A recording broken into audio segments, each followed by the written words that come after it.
Greetings and good morning, kids. Welcome to Midnight's Edge in the morning. I am Tom Connors. With me is the boss man, Andre. Greetings, everyone. Good morning or good afternoon. Slightly earlier for everyone in Europe, and I'm sure quite a few around the world. So smash that like and help share that we are out or live already an hour earlier than normal for those that haven't noticed that yet. I'm glad you remembered that I reminded you that it was daylight savings. Yes, thank you for that. And also joining us, Mike. How you doing, Mexican Iron Man? I'm here to protect this show from accusations of diversity and inclusion and racism. Sure. Doing my job, sir. Glad to be here. You are doing an excellent job at it. As brown as I've ever been. Hi. Glad to have you, Mike. Also joining us, Culture Casino. How you doing? I'm fantastic. It's a lovely Monday morning. I hope everyone has a marvelous and non-hungover Monday. I'm not hungover. I just feel like crap. Also joining us is Paul. How you doing? Hey. Yeah, solution to not hanging over is just stay up all night and keep drinking. Yeah, exactly. I was about to say, in the representing the not entirely unhungover category. So, yeah. And we also have joining us from Film Threat, Chris Gore. How you doing? I'm doing great, man. Just yeah, a little hungover, but fine.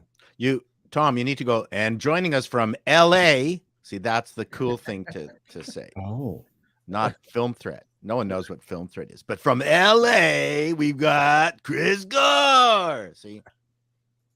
That's cool. There you go. There you go. Makes the show It's too early impressive. for that shit. No, you if you're gonna do this, then do it right. Live from LA. Yeah, live from LA. Film Threats, very own. There you Chris go. Gore. See? That's I'm going to hit the SAP button in vivo de Los Angeles. El señor Chris Gore. So anyway, the Oscars happened, and a movie about a lesbian who has mommy issues so bad that she throws a tantrum so hard she's going to destroy the universe. Won Best Picture, as I predicted, and almost all the other Oscars it was nominated for. But we'll get into that. A lot of people were excited for one of the most predictable awards of the night, and that was Brendan Fraser winning. So we'll talk about that stuff as well. Yeah. So as I kind of pointed out before the show started rolling, one of the most predictable, boring Oscars in history. But I guess whatever. Do we have any who were at the Chris Gore party? We had a great time. Sure, rub it in. Anyway,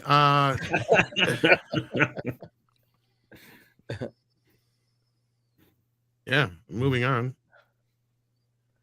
We have other news in SVB stuff. And that's one of the reasons Mikey's here this morning to talk banking news. Other than that, what else we got, Andre? Yeah, no, because that is a pretty big deal. I don't think that people, well, I'm sure many do understand. Those that wake up today and see, oh, their bank accounts are gone. They probably do realize that this is a pretty big deal. But it has the potential to be even bigger. And there are even some entertainment ramifications of this. And I'd love to get into those implications with Mexican Iron Man later on here. And you all, of course. But before then, we're also going to go through the highs and the lows of the Oscars. Which did not have any slap that was heard around the world this year, although that still took quite a bit of attention in the press around it.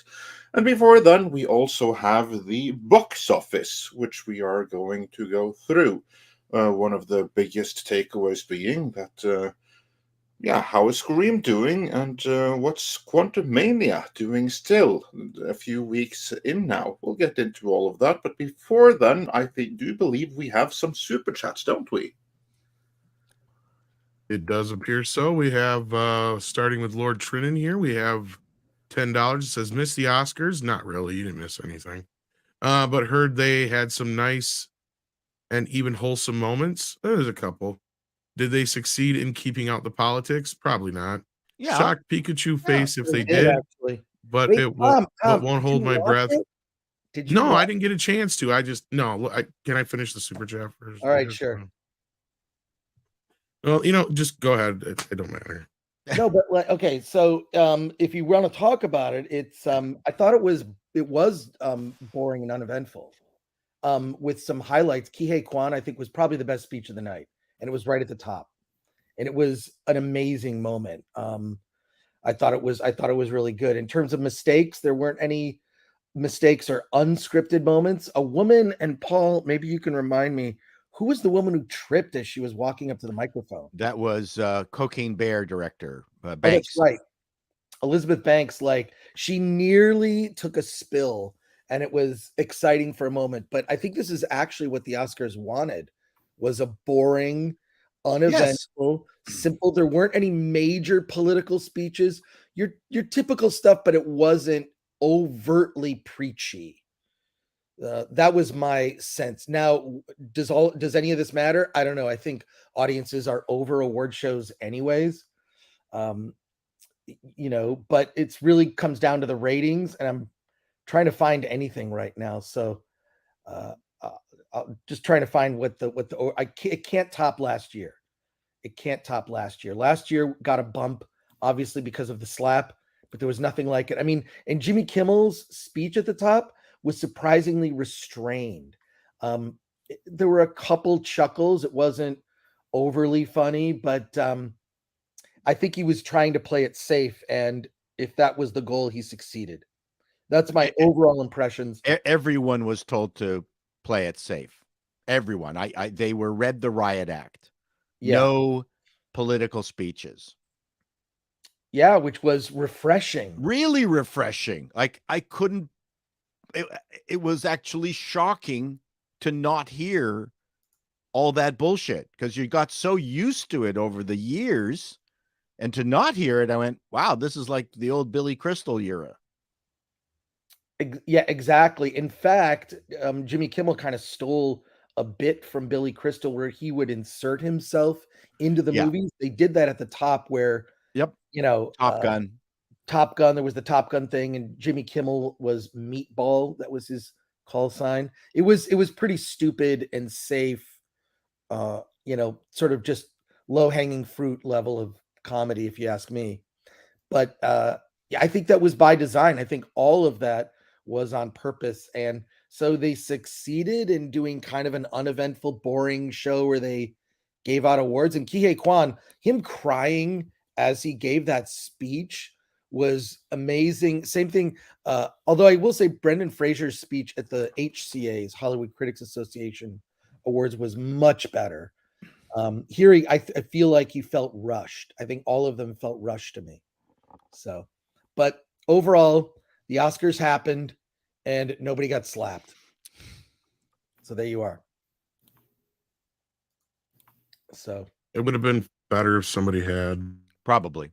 Well, or just some mistake or something we could. There's really, even like, what's weird is the things we would normally complain about, we're not even complaining about, right? Like no complaints. Is that good? I don't know. Like usually there's some sort of Oscar controversy, announcing the wrong movie after opening the envelope, a slap, a spill. Well, Jennifer Lawrence tripping up the stairs.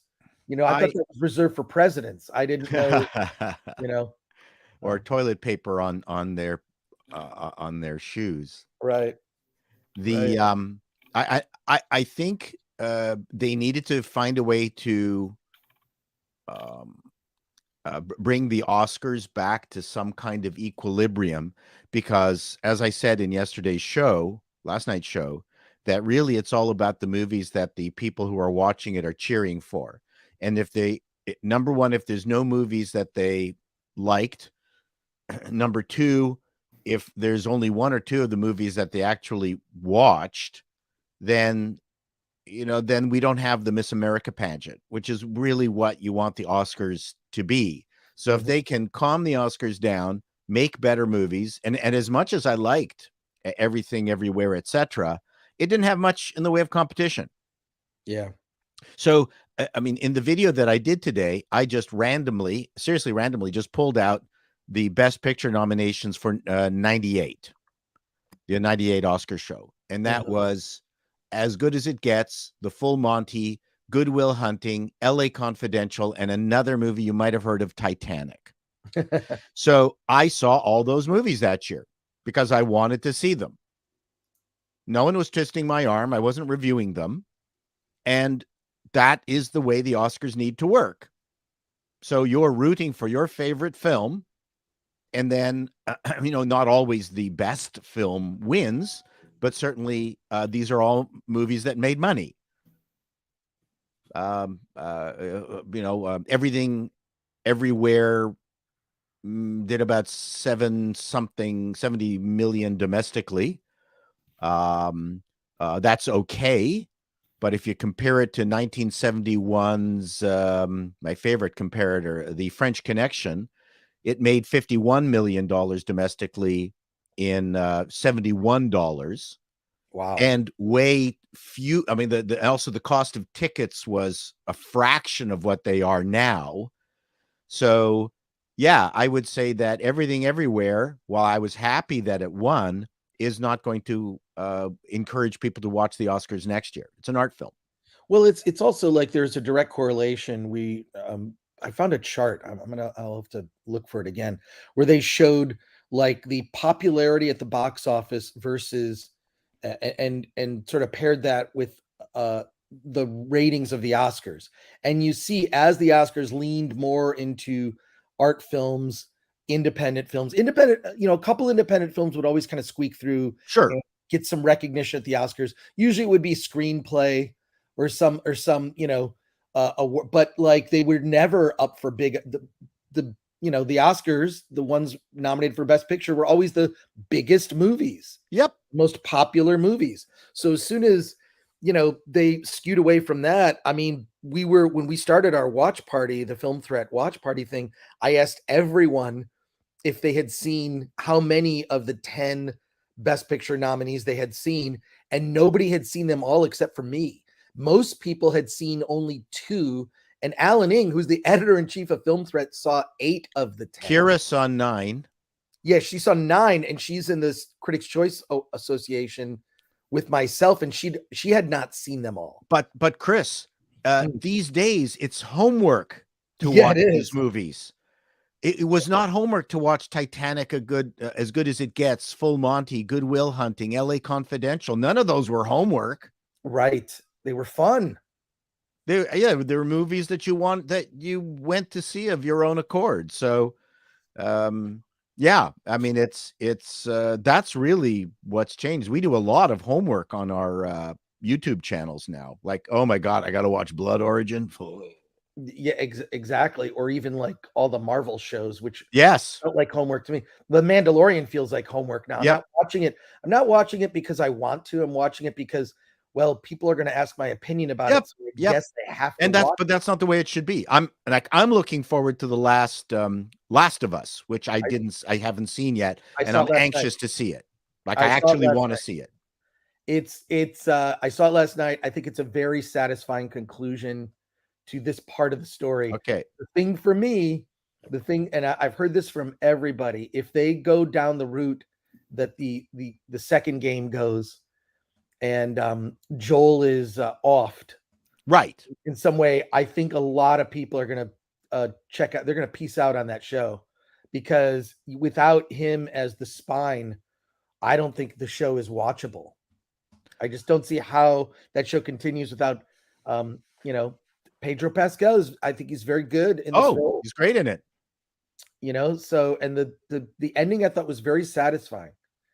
I look forward to it. I don't see how the network would approve Abby beating the skull in of Joel with a golf club. I don't see how that's going to. I don't know how they would avoid it.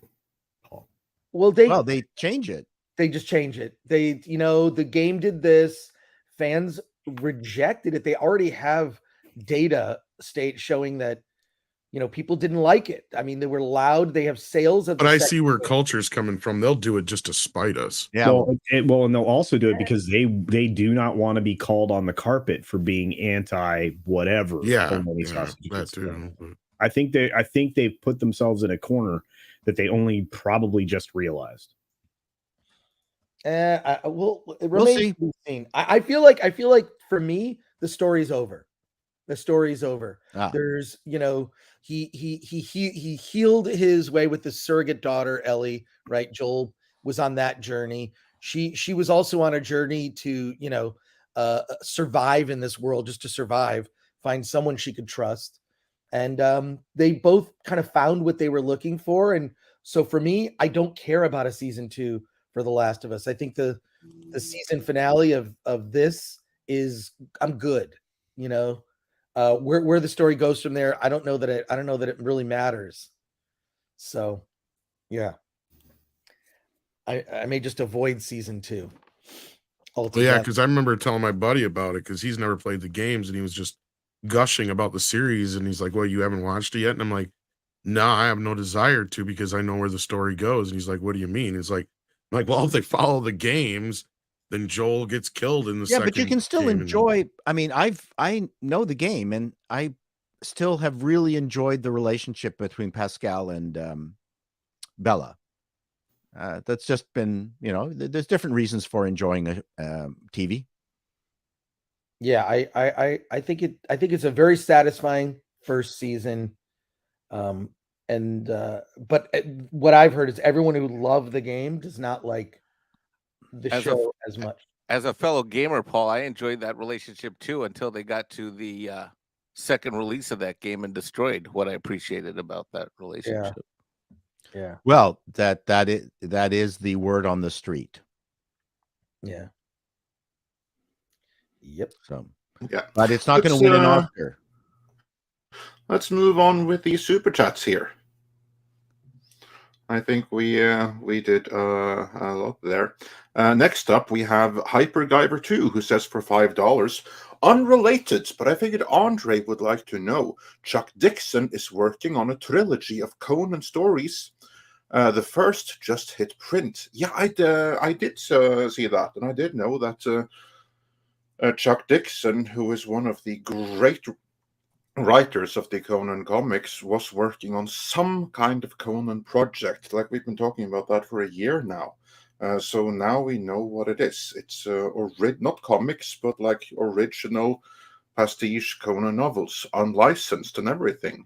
So yeah, I look forward to checking those out. And then we have a question here I'd love to hear you all chime in on. Callum Lyle says for $5 Australian, how many of you saw that boring and unsufferable all-women Empower trailer from Marvel? Bassett sounded like a revisionist, and one ranted about walls. I don't know that I saw this whole thing, but Mr. Gore, I'm sure you must have. Yes, I alerted Gary from Nerdrotic the minute I saw the trailer, like minutes after it came out, because it looked like a video that he had edited. Because Gary's been screaming about the MCU for a long time, and it just looked like something he edited. The only thing that was missing was his voiceover. So yeah, I've seen that trailer. I think what the shocking reality that Marvel has yet to face is the fact that women like strong male characters. Women like shirtless Avengers. There are as many female fans of Marvel they're fans of Marvel for the male characters. So to lean in to this sort of female universe and the feminization of your male action heroes is a colossal mistake. If you look at both Disney Marvel and Disney Star Wars, Disney is a feminizing brand. It's a brand for women. It's become that.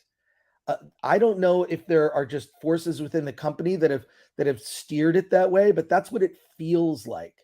There's that annoying and insufferable character on The Mandalorian that Mando always kind of leaves it with this woman. I forget the actress's name. Yeah, she's the mechanic. She's the mechanic. Hey, yeah, what? You're leaving it here? Hey, you two, get over here. And then, oh, there's my cute little. You know what she is? She's a Disney. She's a proxy for Disney Marvel or Disney Star Wars fans, right? A childless older woman who's watching all this stuff and she's like a nerd. It's like they just took like, well, what do our fans look like? Okay, this is a female Star Wars fan. I feel like that literally she kind of embodies that, which is kind of weird. But no, I think it's a losing strategy, and that Empire trailer is just, there's so many moments where you're just like, I don't want to tear it down. I don't want to break the glass ceiling. I want to tear down a brick wall and then rebuild it. There's all this messaging. I see it more and more in so many little things where it's just like, it's weird. It's like once you notice it, you can't not notice it, about breaking things down and rebuilding it, like banks. So Chris, that's a pretty amazing observation that I never really twigged onto. And that is, and I know it from the corporate perspective, a corporation has a culture. It doesn't matter what the culture is of the company that they've bought.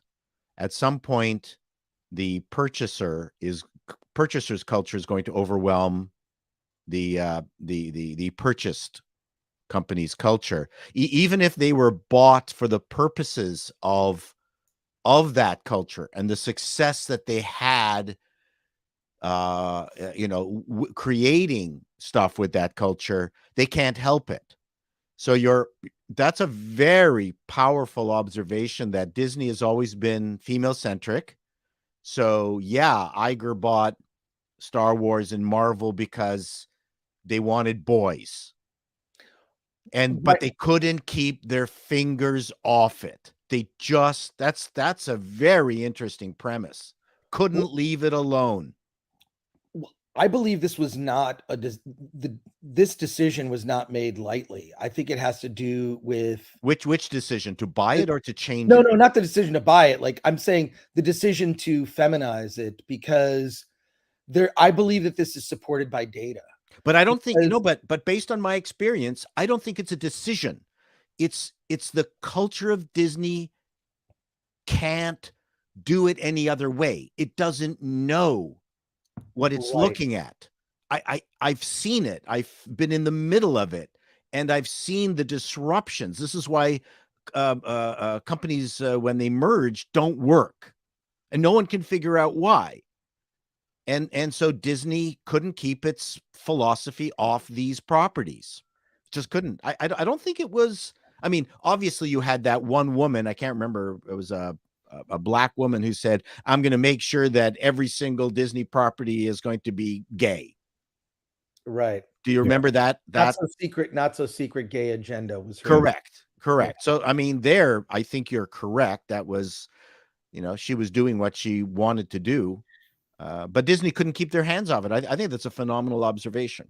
Well, I think it's data. I think partially it is culture, but also it's data supported, because God, I was watching Elijah Schaffer has a show. He was interviewing a woman about the history of women's movements and feminism, and she was just going through data points, right? Like how things have changed, and not for the better.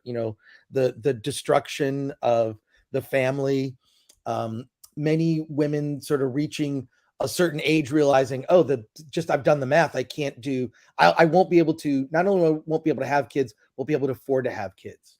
Right. So, but she pointed out that 85% of the purchasing decisions in a household is the woman. If you're in a household, right? Sure. Family unit, the woman will make purchasing decisions. So that is some of the evidence or reasoning for why these decisions are made, because I guarantee there are PowerPoints. I have friends who've worked at Disney in the marketing department, and they break down their demographics. They call them like Disney dads, Disney moms. In fact, they're so secretive about their data. They'll have these big charts and whatnot. They use a special kind of glass that makes it impossible for you to take a picture of these things, because they don't want it to get out. But I guarantee that some of it is culture, and some of it is someone doing some, marketing deck presentation that shows women are the ones who decide what to spend money on. Therefore, we should try to appeal to that demographic, so that they'll buy our stuff. It's Well- I think it's based in that sort of thinking. I'm not saying it's right. I'm just saying that's how they've come to that decision. But it has clearly destroyed two major boy brands. Marvel on the wane. I mean, did Ant-Man drop another 60% this weekend? It's as it cracked 200 million domestic. I don't think it has. It dropped 45% from last weekend's 60% drop. Right. Yeah. It's like 2 weekends of, it was 70% or 69%, 70%. I wish Alan Ing were here. Yeah. It's 69%. 70 or 67 point whatever, because they don't want to say 70, but basically. Does it really matter? I think in the words of Bones, it's dead, Jim. Yeah. Yeah. It's the realization that I think the brand is in trouble. Well, but see, they've been misinterpreting data for a very long period of time, Chris. I mean, we've seen this happening with, starting in comics. Like, we need women. They asked women the wrong question, then interpreted the data improperly. They said, "Would you be interested in reading comics?" Well, anybody can answer affirmatively to that. It doesn't mean that they're going to consume it, which is the problem that they've had with all of this DEI, or as I believe it should be called DIE, because eventually you kill your company. So that's where that all stems from. And Disney is the worst at misreading their data. They've acquired these boy brands, and as Paul suggested, and he's 100% right, no matter what happens, you always end up taking on the culture of the corp that acquired you. And at the same time, the corp is a reflection of its leadership. Well, the leader of the company is Bob Iger. He put into place all of these super leftist sycophants that we're dealing with on the cultural level. And they, of course, instigated all of the changes to what was normally a very family-friendly company, which they have no claims to now. They have no interest in the family unit. They are actually actively trying to fight against it, which is insane because it's how they built their brand and everything else around them. But that's where we find ourselves. And it all comes down to, as Chris pointed out quite accurately, because Disney is a data hog, they misinterpret their data. And then, instead of leaving something to be, you end up with the force is female. Yeah. Well, corporately, things are, I mean, it's such a joke in terms of this data interpretation. I joke about the fact that middle managers just want to keep their job. I remember when I was working with Apple in the 90s and it was on the ropes. I was working with brand managers who had to create inflated fake projections or they would be fired.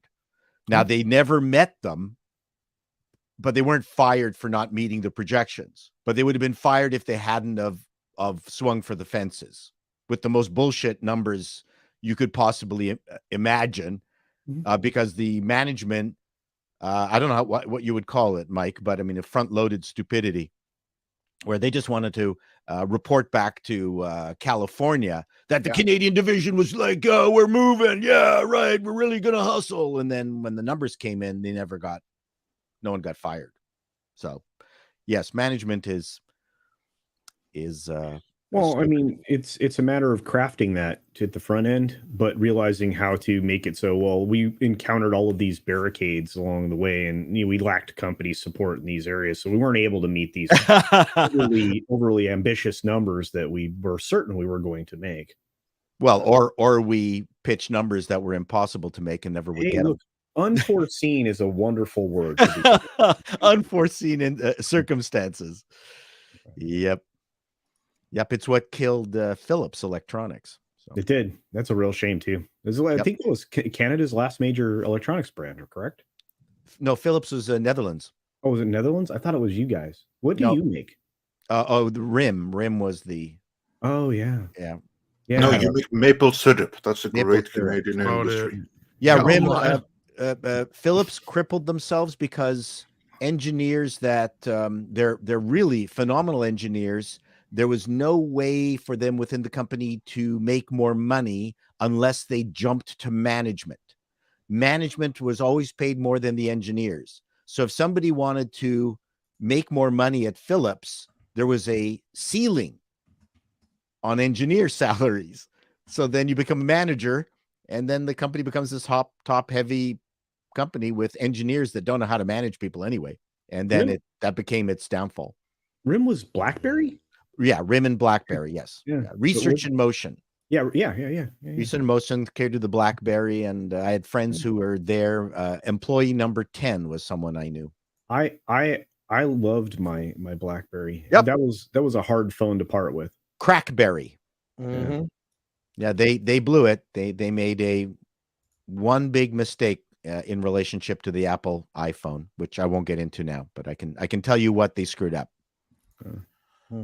No one here will be interested. No one in the audience will be interested. You would. We'll talk offline.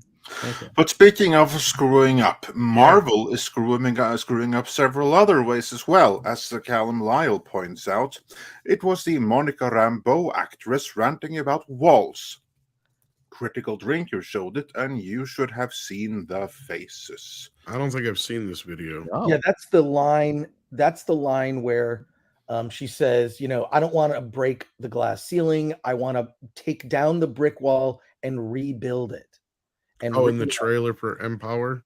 Empower. It's a 1-minute trailer. Yeah, I watched it with the volume down here in the background. I found it quite pretentious and boring, but what I found extremely hilarious is all the comments in this comment section. Oh yeah, it's getting ratio. Everybody's saying, I love the part where they put in whatever thing, like this one's believes superficial traits make a heroine relatable. Gives me chills every time. What was I love it the part where she says, wanted to... "No, I am your father, so stunning and brave." It's fire in the chat, but this is happening all the time. Whenever one of these Disney garbage things gets posted, it gets ratioed, and the chats look like what you see there in the comments below. I mean, and look, you can't blame people for venting their spleen when they've been telling this company to stop preaching this trash, which is in true and to a large extent inherently racist. It would be fair to call Disney one of the most racist companies now than they've ever been. Yeah, Joining us, they quick just here, we don't got know how Script to Doctor. do. Yeah, speaking of racist, here I am. Yeah, Wow. I didn't say that, but if you did, you did, not me. So I said, and joining us now. I want to know. I noticed that Script Doctor and Paul Chato are still in their tuxedos from last night. I want to know how many bottles they had and what strip clubs they ended up at together, because they're both Canadian and they're both rolling in here looking like they saw the sunrise. Oh yeah. Yeah. Yes. I actually last night I was drinking the cheapest wine. That was a gift to my girlfriend from one of her clients, and it's from some vineyard in Ontario, and it's like really bad. It tastes like red cabbage. Yeah. But it didn't even have really enough alcohol in it. I was pretty sober for all of last night. Oh, that's awful. So what you're saying is that wine is something that Canada makes, but it really shouldn't. No. Actually, Ontario has got some very good wines. We do, Okay. yeah. This was just something somebody was trying to pawn off, and my girlfriend ended up pawning it off on me, and I said, sure, I'll get rid of it so we can use the bottle for something more It important. used to be bad back in the days when we had things like what is it? Not something duck and Spumante Bambino. Oh, I remember that. And the Germans came in and with their tenacity took our soil and tamed it, and we have some of the best wines in the world. Certainly better than the crap from BC. Yeah, I'd have to concur, because I've been to a number of vineyards in Ontario that are absolutely Oh, fantastic. spectacular. Yeah, very good wine. You're like, how does it survive a winter? It's like they find a way. Well, we make ice wine. There's that too, yeah. But that, you know what? That is adult Disney World, is where we live very close to the wine region of Ontario, and just taking a bunch of friends down and go to the tastings, because every single vineyard is a tasting building. Yep. And they got food and things like that, and it's very well done. And you just go from place to place, do your tasting, and get cases of wine, and it's Disney World, man. It's the best. Love it. oh yeah. There you go. I won't go with Monica Rambeau though. Yeah, I wouldn't either. Just that whole show just looks like a virtue signal. The entire show. It's virtue Empowered. signal the show. Someone had to approve it. 4 Yeah, because- 45-minute episodes. Is it like an 8 8 episode animated series? Is No, that I what just it said it is? was No, two no, it's a 45-minute documentary episodes. Yeah. Oh yeah, okay, 2:45. Yeah, because I had to step away Oh, for a moment, so I did I not thought it hear was that. 4. I'm sorry. Yeah, it's a documentary series. They dropped all the episodes on Disney Plus, which is something they don't normally do. They normally do the week to week, Wednesdays or whatever the schedule is. They dropped all 4. I think that says something. Have they ever dropped all the episodes at one time? Nope. Nope. So they did they did that. In addition, last night they debuted a new trailer for The Little Mermaid. And I don't know. It's no better than the previous ones. It tells you a little bit more of the story, which follows fairly closely the original animated movie. But it looks so weird. It looks like the only thing I could compare it to, this is bizarre, but is a movie called Bed Knobs and Broomsticks, where it's very clear the human actors are not in the 2D animated environment. It was an interesting gimmick when Disney made that movie back in, well, I'm probably the only person who remembers that movie. I have it. What's that? I have remember it. it. Oh, good. Audrey has it, yeah. Yeah, Oh, it's but like, that- it was Roger Rabbit before Roger Rabbit. Exactly. So when I'm watching the Little Mermaid trailer, I'm thinking it just doesn't look like the humans are actually in this digital. It's like a CG version of Bed Knobs and Broomsticks, and it looks fake. At least I think Bed Knobs and Broomsticks was charming. Had because Angela Lansbury in it. Yeah. Almost I had said, no, Angela it didn't have Bassett. Angela Bassett in it because she was pissed about that too. Well, I almost said that, but I corrected myself. Yeah. I could hear where you were going, but no, the trailer just looks. There's something about it that's when you have really cheap CG animation, it just looks. It's distancing. It doesn't feel human. It feels fake and not like the people are not even there. We know they're against a green screen. We know they're pretending, and it's very few directors can do it well. Can make you convinced that this thing you're seeing works. And the raison d'etre for, I just watched the trailer, yeah, which looks like a little documentary thing, and I mean it's the raison d'etre for the show. Everyone's talking about empowerment, and you'll never see anything like this before, and we need these hero. I mean, again, where they're pitching it to an audience that doesn't exist for that product. Yes. That's exactly right. They're pitching like, who is this? I look at that Empower trailer. I have not watched the 4 episodes that dropped. Homework. But I'll say, just watching it, who is this for? Who is this? What are they trying? It's a virtual signal. I almost think who it's for? It's for the actor. It's for the female actors that are at Marvel.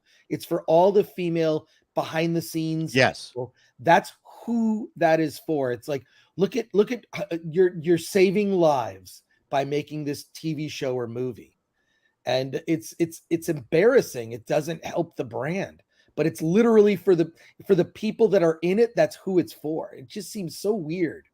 And they've elevated the notion of superheroes far beyond what superheroes ever were, really. Yeah. It's nonsense. They've elevated the superheroes because of all the money that the previous movies made. That's really what they're referring to. But yeah, we don't need those superheroes, at least the way they've constructed them. It's the Oscars were quite revealing, and I didn't talk about this in my video, and I'm not going to. But all the Asian and South Asian winners were just so happy to be in America, to win. Not a single person said, this goes out to all the brown kids in the world. Not a single one. And the one winner, a person of color who won for costume for Wakanda, her big thing was representation. It's time that other people who look like me get into the costuming business. But none of the Asian South Asians mentioned anything about representation. They were just happy to win. It's tiresome. I don't think the the BIPOC community is doing themselves any favor continuing this narrative. Like, they just gotta stop. Just enjoy the ride. Well, didn't Michelle Yeoh open up a little bit, like saying for all the women and young boys and girls who look like me, like, and then she just kind of said it and then moved on to her thank you speech. Thank you, Yeah, Mom. perhaps you're That's right. about as most as we got actually from them. Yeah. So that, so I apologize. I missed a little bit of that. No, but to your point, like the majority of them didn't do that. Right. Yeah. So I'm only partially wrong. Which No. What you're actually proving your point. If the majority aren't Yes. doing it, and only one person does, then it's definitely on the decline. Wouldn't that be fair to make an Well, assessment? At least in that group of people. There were plenty of other political lines said in the Oscars last night, but I'm going to say there was a few, but yeah. On this point of this whole like Oscars so white business again, and there was a few points made about all the Asian people that won last night, which is great, but they weren't the first people to ever win, right? And then you also had like the situation where Angela Bassett was so sour about Jamie Lee Curtis winning. And that's been one of the things that people have been talking about the most this morning. I've noticed on social media, because that was kind of a bad look for her in a sense that, like, look, Angela, you've already won one. People may forget that because it was before the woke times, but you did. She played Tina Turner back in 1994 and she won the award for playing her. And Jamie Lee Curtis has been in the business for 50 years and hasn't. Yeah, her speech was good. Her speech was fun. And the way that Angela acted when Jamie went up on stage, she did not stand up until after she was already up on stage, after everybody else already had. You could see the sourpuss look on her face.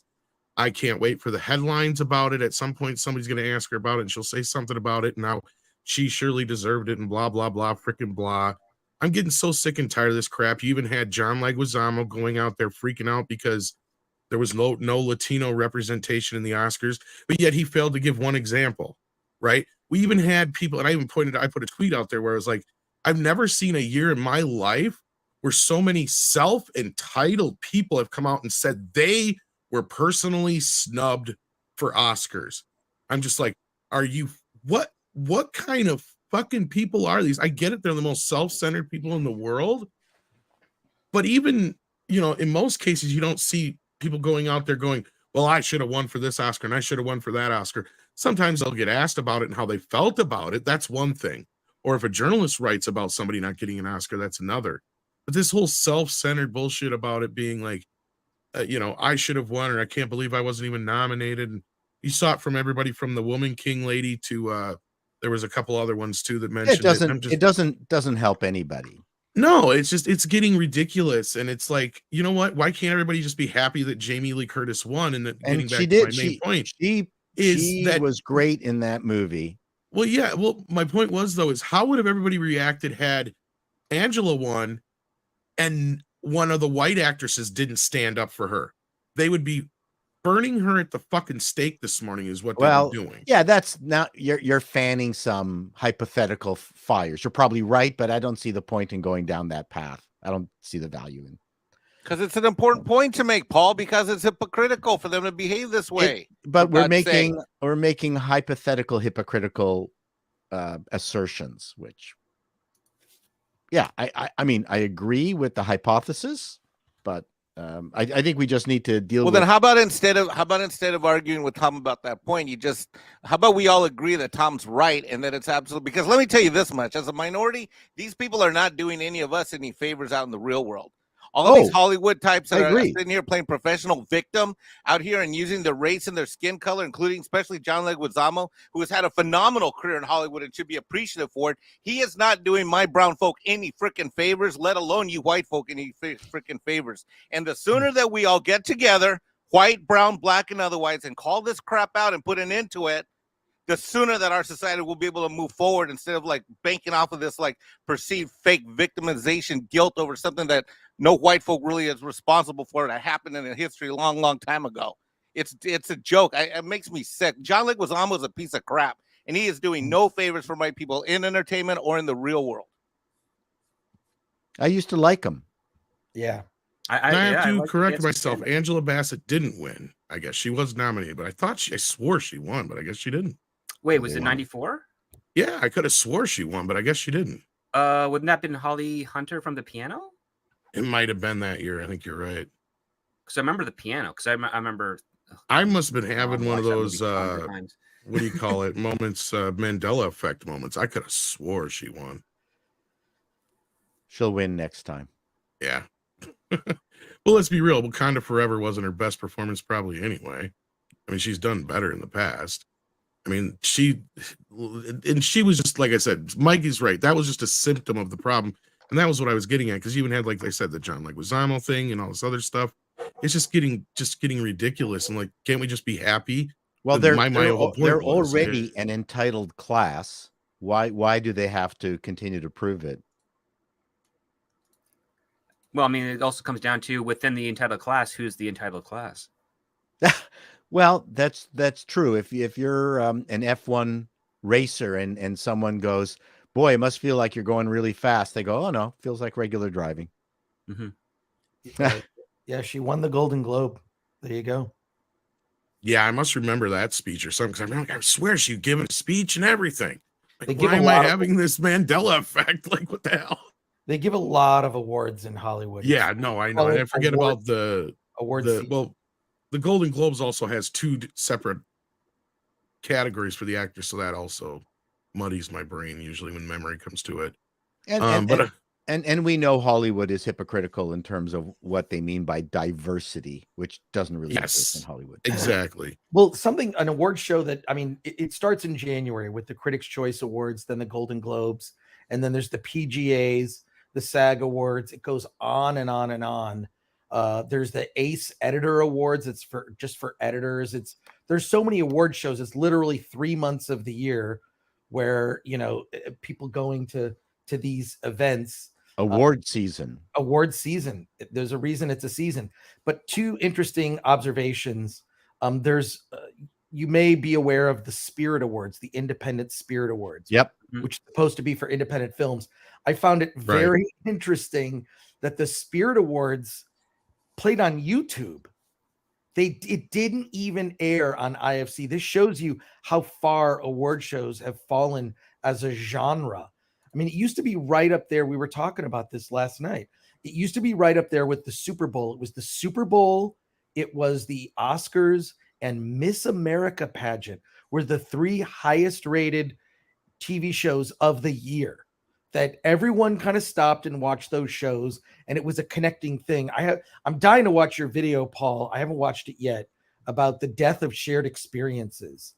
That is such an astute observation about what's happening. Like the things where we can all just connect on a thing, whether we like it or hate it. Yeah. Like Super Bowl, I think is still there, is still getting colossal ratings. But those other shows have fallen. But the fact that the Spirit Awards, which used to be second to the Oscars, it was a big show. It was on YouTube, and not just on YouTube. It was multiple channels, and I think the highest I saw it had 34,000 views. I mean, I have 29,000 views just on the Oscar watch party we did last night. Like it's shocking to me that like the Independent Spirit Awards, and I watched part of it. It's as big as it has been in terms of its celebrity appeal, and Kate Blanchett was there and whatnot. It's like the Oscars Junior, but the fact that it got so few views on YouTube is very telling. The other thing that the Spirit Awards did, which I think was a colossal mistake, which is being discussed for the Oscars, is genderless actor awards, right? Like they don't give an award to best female cinematographer and best male cinematographer. So they do, best actor, best actress. They eliminated that at the Spirit Awards. So now it's just, acting awards, supporting and best actor. And I don't know, you're taking awards away. I think this attempt to go genderless with everything is at the end of the day, it's stupid. So there is a clear difference between performances, a great performance by a male or a female. You can't just say, well, we should judge them equally. It's like, no, I think more of that is better, but I'm just curious if anyone has thoughts on the. No, I remember them bringing that up, and I thought it was the stupidest thing ever. And on that Spirit Awards thing, wasn't it you that brought up, Chris, that they did that, and then they turned around and everybody who got voted in were a bunch of white men, basically? or was that something else that was? You were Yeah, I'm bringing up? not. No, I don't know about that. I look. Sam Smith won all the awards. Yeah. Either way, but like I see it becoming more of an issue.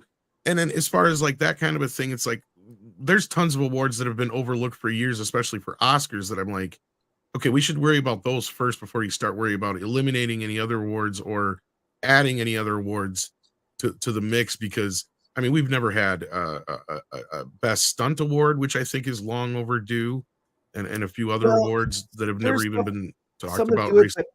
I've talked to, because I do an award show called Award This, which is sort of a fun.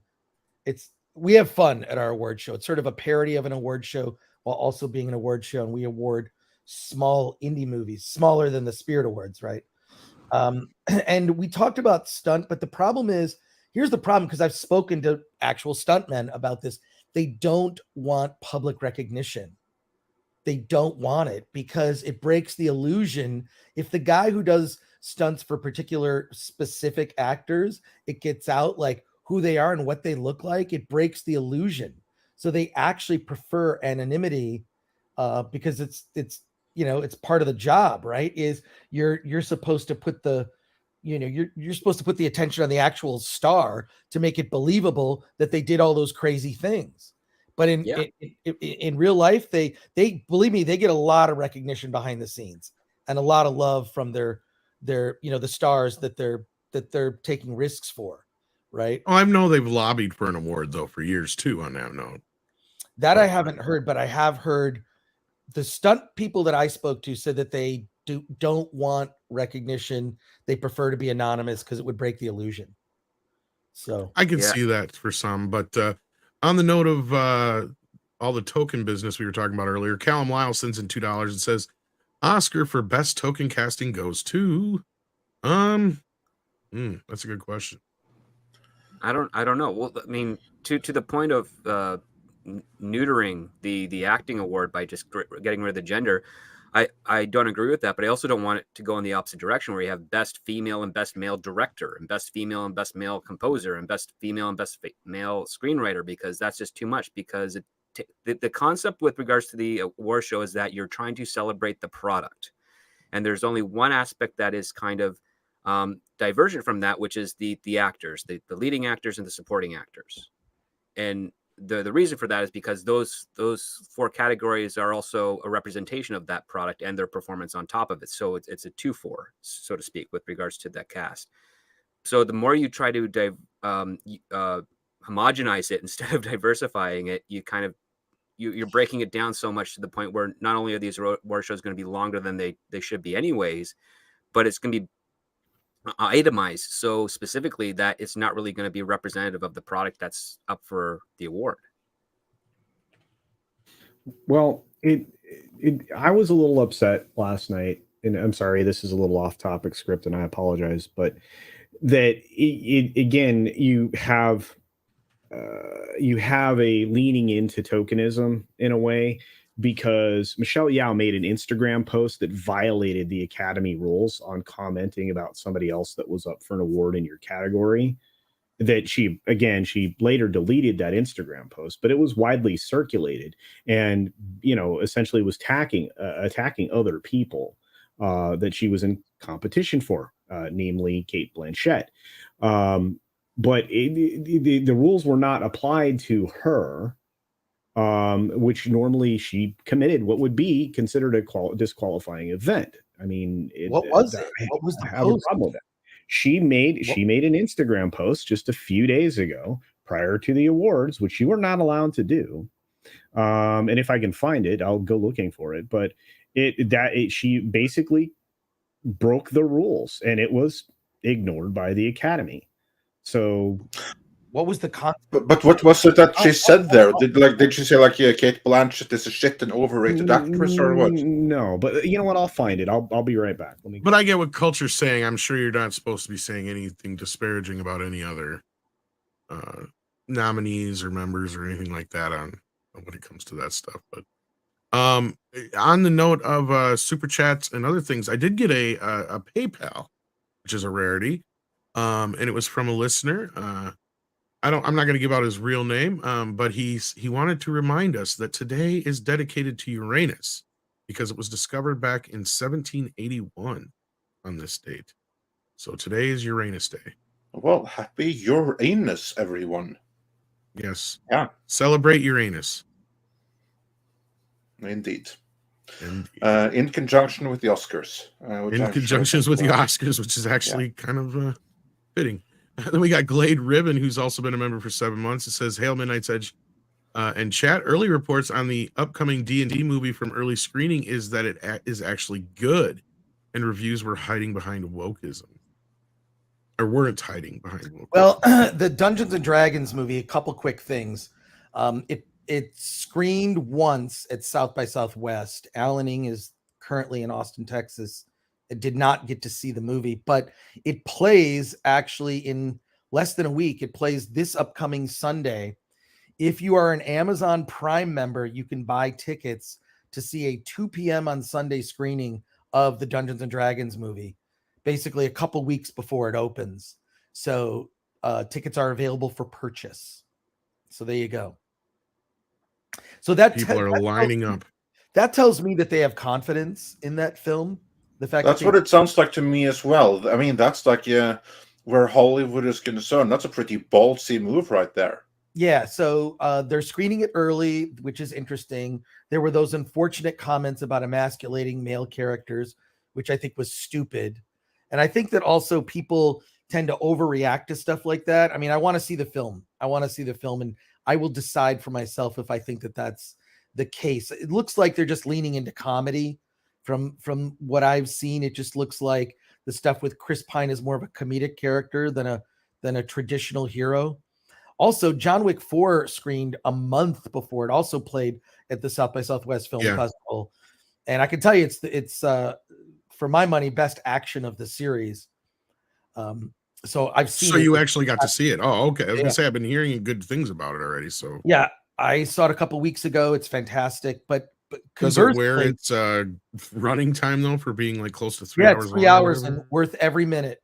It's worth every minute. But another thing, conversely, the movie 65 with Adam Driver, which apparently I talked to someone in our someone who told me they saw a rough cut of that movie 2 years ago, so it's been sitting around. But they screened it for critics the day it opened. And it wasn't a general critic screening, like where they just invite everybody. It was you had to ask to go. And I saw it. It's it's a 4 or 5 out of 10. It's not great. There's so many things you could have done with it. Adam Driver on a planet of dinosaurs sounds like it could be fun, but ultimately kind of lackluster. I'm kind of sad to hear that because Mr. H has been talking about it for a while, and he actually brought up, I don't know if he's the person who told you this, but he also brought up that it had been done for a while, and they actually went back and did they had actually kind of revamped it after a bad test screening. And he said they even had a cutesy dinosaur creature they saved in one bit that ends up becoming like a tag along through the rest of the movie. They got completely excised and some other things. Yeah, that was the cute dinosaur. It like was a scene out of Land of the Lost. It was stupid and ridiculous. That's what he was saying, is like it completely went against the tone of the rest of the movie. So, but it made no sense. So if they change that, that's probably a good thing. That's what it sounded like from what Mr. H was saying. So like, there's still a scene with a cute dinosaur, but it was resolved quickly. Let's just say that. And I think you saw it, Cultured. You saw it too, right? Oh yeah. I believe that having the cute dinosaurs definitely could have helped. Having something happen to the cute dinosaur right after you see the cute dinosaur wasn't the best. There needed to be more actors in that film. I think that's probably the best way to describe it. It was it all it does is reinforce with me that Adam Driver's never given a good script to work with. He's got some good chops. He does command the screen, but man, that was just bad. Yep. Yeah. The other thing I heard about the original version of it was they tried to hide the whole Planet of the Apes kind of twist, and in this one they don't do it so much, I guess is what they ruin it in the title. It's basically it's 65 million years ago on Earth. A guy carrying a cargo of people in cryogenic stasis crash lands on the planet, but it's 65 million years ago, kind of just before the asteroid wipes out the dinosaurs. I was just about to ask that because I haven't seen it, and it has no release date in Norway, so I think it's going to go straight to streaming here. But I was about to ask this spoilerific question based on the title. Does it end with a comet? Yes, it does end with the comet/asteroid. A giant. Yeah, and as I was told by Mr. H, from my understanding, was the original version was basically like Planet of the Apes. You're set up to believe that it's this alien planet until the very end, and then you realize it was Earth all along. Kind of thing. I don't know. They don't hide that anymore. Yeah, you'd think it wasn't Earth all along. I know, right? It's pretty obvious. Yeah. Well, it looks like Drunk 3PO and Mr. H did enjoy it. I know Mr. H did. I've heard mostly negative about it. I mean, there's I'm not going to say it was completely dismissible. There were a couple interesting things, but at the end, it just felt kind of lackluster. Yeah. So there you go. So moving on, we've got Haitian Falarudo, who's here. It sends in $5 Canadian bucks. Says, shameless plug time. I just posted my first video on YouTube, an introduction to comic book analysis series I plan on doing. Comments appreciated. Well, if you are into comic books, check out Haitian's channel. Thank you so much, Haitian. We got STR Red Wolf, who sends in 10 smackaroos and says, hail all. I am back from a convention in DC, and what a tech bank gone bust. And Oscars already? Ugh, Monday. I think the only good thing is this weekend was March 10th. Super Mario Brothers trailer. I was gonna say I was reading it off the thing and then it disappeared. Yeah. It's Super Mario Brother trailer at the con. Yes. And March 10th is actually Super Mario Day as well, which was I believe Friday, if I'm not mistaken, or was it Saturday? One of those days. I'm telling you, that film is going to be gangbusters when it comes out. The Super Mario Brothers film will easily eclipse $1 billion in the animation department, and it's in my opinion, a 4-quadrant film. We've been saying this for months here. I believe we said it the first time around November, December. Yeah. Just watch. This is going to be the biggest movie of the year. It's going to break $1 billion for sure. Well, it's they've already set up at the AMC Burbank 16 here, those, the green pipes in Mario. Yeah. The entrance to the movie theater are the green pipes. Oh, that is so good. They just set it up, and this movie doesn't open until it's weird. It opens on a Wednesday. Yeah. They pushed, because they were gonna first. Wasn't it the week of Easter anyway, or whatever? But they were gonna show it first in China. They'd pushed up the China release date beyond all the other international markets in the US, and everybody's crying foul.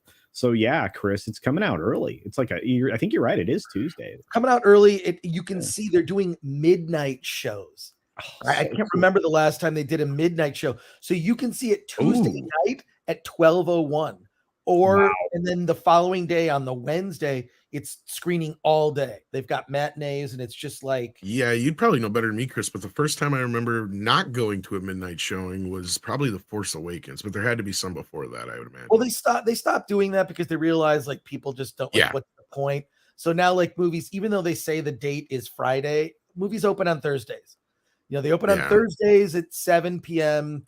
There's a couple shows, right? I heard it had a lot more to do with the employees and having a hard time getting people to want to work at midnight. Well, that actually probably is a factor as well. But it's that's now tradition, right? But Mario opening on Tuesday at midnight is weird. That hasn't happened in a while. So it also gives the adults a chance to go see it without a truckload of kids there if there's an adult crowd that wants to go. I'll be seeing an evening show for sure, but it's just interesting because what I do is I'll use the AMC app to see what movies have tickets and what don't. And I can tell you right now, in terms of pre-sales, John Wick 4 screenings are packed. You find single seats here and there, or the first few rows. That's it. And tickets to Shazam 2 are plentiful. Literally. Yeah, I've heard that movie's set up to fail big time. Yeah. Yeah, I mean, it doesn't. Well, I mean, they already ruined one of the biggest, what could have been one of the biggest draws. There's a commercial. Wonder Woman is in the movie. Yeah, Gal Gadot Wonder Woman is in the film, it's not going to work. and it's actually her. It's not like Yeah. her but no head, right? Like in Shazam, the first one, which I thought was stupid. It's Superman, right? It's ridiculous. Well, even the Snyder Bros aren't even that hardcore anymore. So No, it's just Shazam didn't even really feel a part of the Snyderverse anyways. It's a kids movie, and I think it's going to tank. I think it's well, not. the first one was the best Marvel movie DC ever made. I've said that many a time. Yeah, that makes a lot of sense. But moving on, we got views with Hughes. Sorry, not from Hughes. Startups globally are also affected by SVB. This will speed up the tech industry decline. The risk officer cared more about woke causes than making sure there is not risk for the company. So let's pause on the super chats for just a few minutes and get to this. Are you back with us, Mike? Okay, he might not be back yet. I am back. Oh, he is back. Okay, so Andre, let's segue away from the Oscars for a few minutes and get into this SVB thing, because this has been the hot topic of the weekend. Why don't you bring everybody kind of up to speed on this and what's going on? Or is Andre not back yet? Andre's still so he said 2 minutes. Okay, it's only 2 minutes, so we'll give it a minute. But Mikey, okay, you're my money man anyway, and Culture's here as well. So you guys are the money guys here this morning. So this has been brewing. Something like this could potentially be brewing for a long time. I'm very familiar with Silicon Valley Bank because before I left California, I had done well more than 60 acquisitions, mergers, or fundings where I was the auditor for the venture capital or venture finance firm that was giving the money to the tech startups. So I am incredibly well versed. I know this is going to sound egotistical, but I'm incredibly well versed in tech startup funding, not just because I was in Silicon Valley, not just because I went to school in Silicon Valley, but because I had a firm that focused on these types of deals. Silicon Valley Bank was a part of almost every single deal that we looked at from 2006 through the last one that I did was right before the pandemic, 2019. Now, what happened here is relatively straightforward. The bond rate changed. They had exposure. They had a hole in their balance sheet. What I find the easiest way to explain this to somebody, there's lots of ways to analyze this in general. We can talk about bank regulation. Let's talk about the really straightforward point, which has to do with the fact that this is a bank with literally 245 billion of assets. They thought they could raise $2.5 billion to plug up a hole in the balance sheet that represented literally about 1% of what's their stated asset base on their financials, and they couldn't close that. They couldn't close that deal. And when they when the people that were at that bank as depositors realized that they weren't going to step up and the markets weren't going to step up, and they're trying to plug a hole that had to do with the change in the rates of the interest and how that affected the bonds that they held. Basically, imagine it this way: you have $100 and you are about $1 short of taking care of all your bills, and you needed to raise $1. And when they couldn't raise the $1, all the people with depositors said, holy shit, if they don't have 1 penny out of every dollar in their asset base, because that's the equivalent to 1%, it wasn't 10%, it was 1%. If they don't even have 1% of 100% of their stated asset base and they can't close that deal for whatever reason or another and plug that balance sheet hole, then all of the depositors, the largest depositors, started calling each other and they started pulling their money. People like Peter Thiel got his money out fast and first. So that basically a run on the bank, right? That happened on Tuesday and Wednesday. By Thursday, there were dozens upon hundreds of wires requests flying into Silicon Valley Bank starting the beginning of last week. The vast majority of them were processed on Tuesday, Wednesday. By Thursday, 3 o'clock, they stopped all wire processing on all transactions, and the money was stuck. And the vast majority of people that bank here are 3 types of people. 1, venture capitalists that invest in startups. 2, the startups that receive that capital, and which are by and large tech, social media, woke-ass companies by far. And 3rd, the people that work for either Silicon Valley Bank or the venture capitalists or the tech startups that receive this money. So this is something that is, although they're in a variety of other industries, they are in the winery industry. They're very heavy in, in the high net worth individuals, wineries. They have branches as far as the UK. So this affects tech startups not just in the US. This affects tech startups around the globe. A lot of them that do business in the UK and other foreign countries as well. So this was a domino effect. And what happened is that basically there's a loss of confidence. It was triggered by the bond market. But what I find entertaining is as recently as December, this bank was run by a female CEO. She had plenty of time over the last couple of months to go on ski trips, launch her brand new Latinx initiative, and use some of their own cash in order to fund other woke ass venture capital firms. I have absolutely zero patience for this. Unfortunately, in my tax and accounting practice, I control what banks my clients use, and I control it by basically I want them to be somewhere that's stable, that's not going to rip them off. I pulled them out of Wells Fargo back in the early 2000s before the financial real estate market crash happened. I pulled them out of Bank of America and Merrill Lynch before that meltdown happened. Right now, I'm not going to say what bank the most of my clients are at, but they're not in regional banks, and none of them are at Silicon Valley Bank. There's actually two other banks that are affected by all this. Signature Bank was taken over Sunday morning at 10:30 in the morning in New York. Signature Bank. There's another bank, First Republic Bank, that people were lining up on Saturday outside their offices in Southern California and in the Bay Area. And one of my friends, full disclosure, girlfriend, whatever, ex-girlfriend, is fairly high up at U.S. Bank. And the talk is that there are at least between 2 and 5 other banks that are on the list. That this could happen. Now, someone asked me on Twitter, "Hey, does Disney have holdings?" No, no, they don't. Silicon Valley Bank is this is like a personal bank, right? It's primarily for high net worth investors, venture capitalists, tech firms that are startups, and high net worth individuals, like you just said, Tom. That's who is here. And so this morning, I found it incredibly hypocritical to hear Biden even mention small businesses in America, because this administration doesn't give a shit about small business. And I know this because all my clients are business owners. I have 50 clients that run about 180 companies in 4 time zones. And I can see that this government does not give a flying frack about small business in this country at all. And so when they use the word small business is getting bailed out here, no, they mean tech startup companies with these BS valuations that say that their company's worth $1 billion and they haven't even sold a product, but they just have a bunch of views or clicks on whatever website they've got. If you want a stable bank in the United States, you get one of the Canadian ones, TD or RBC. Yeah.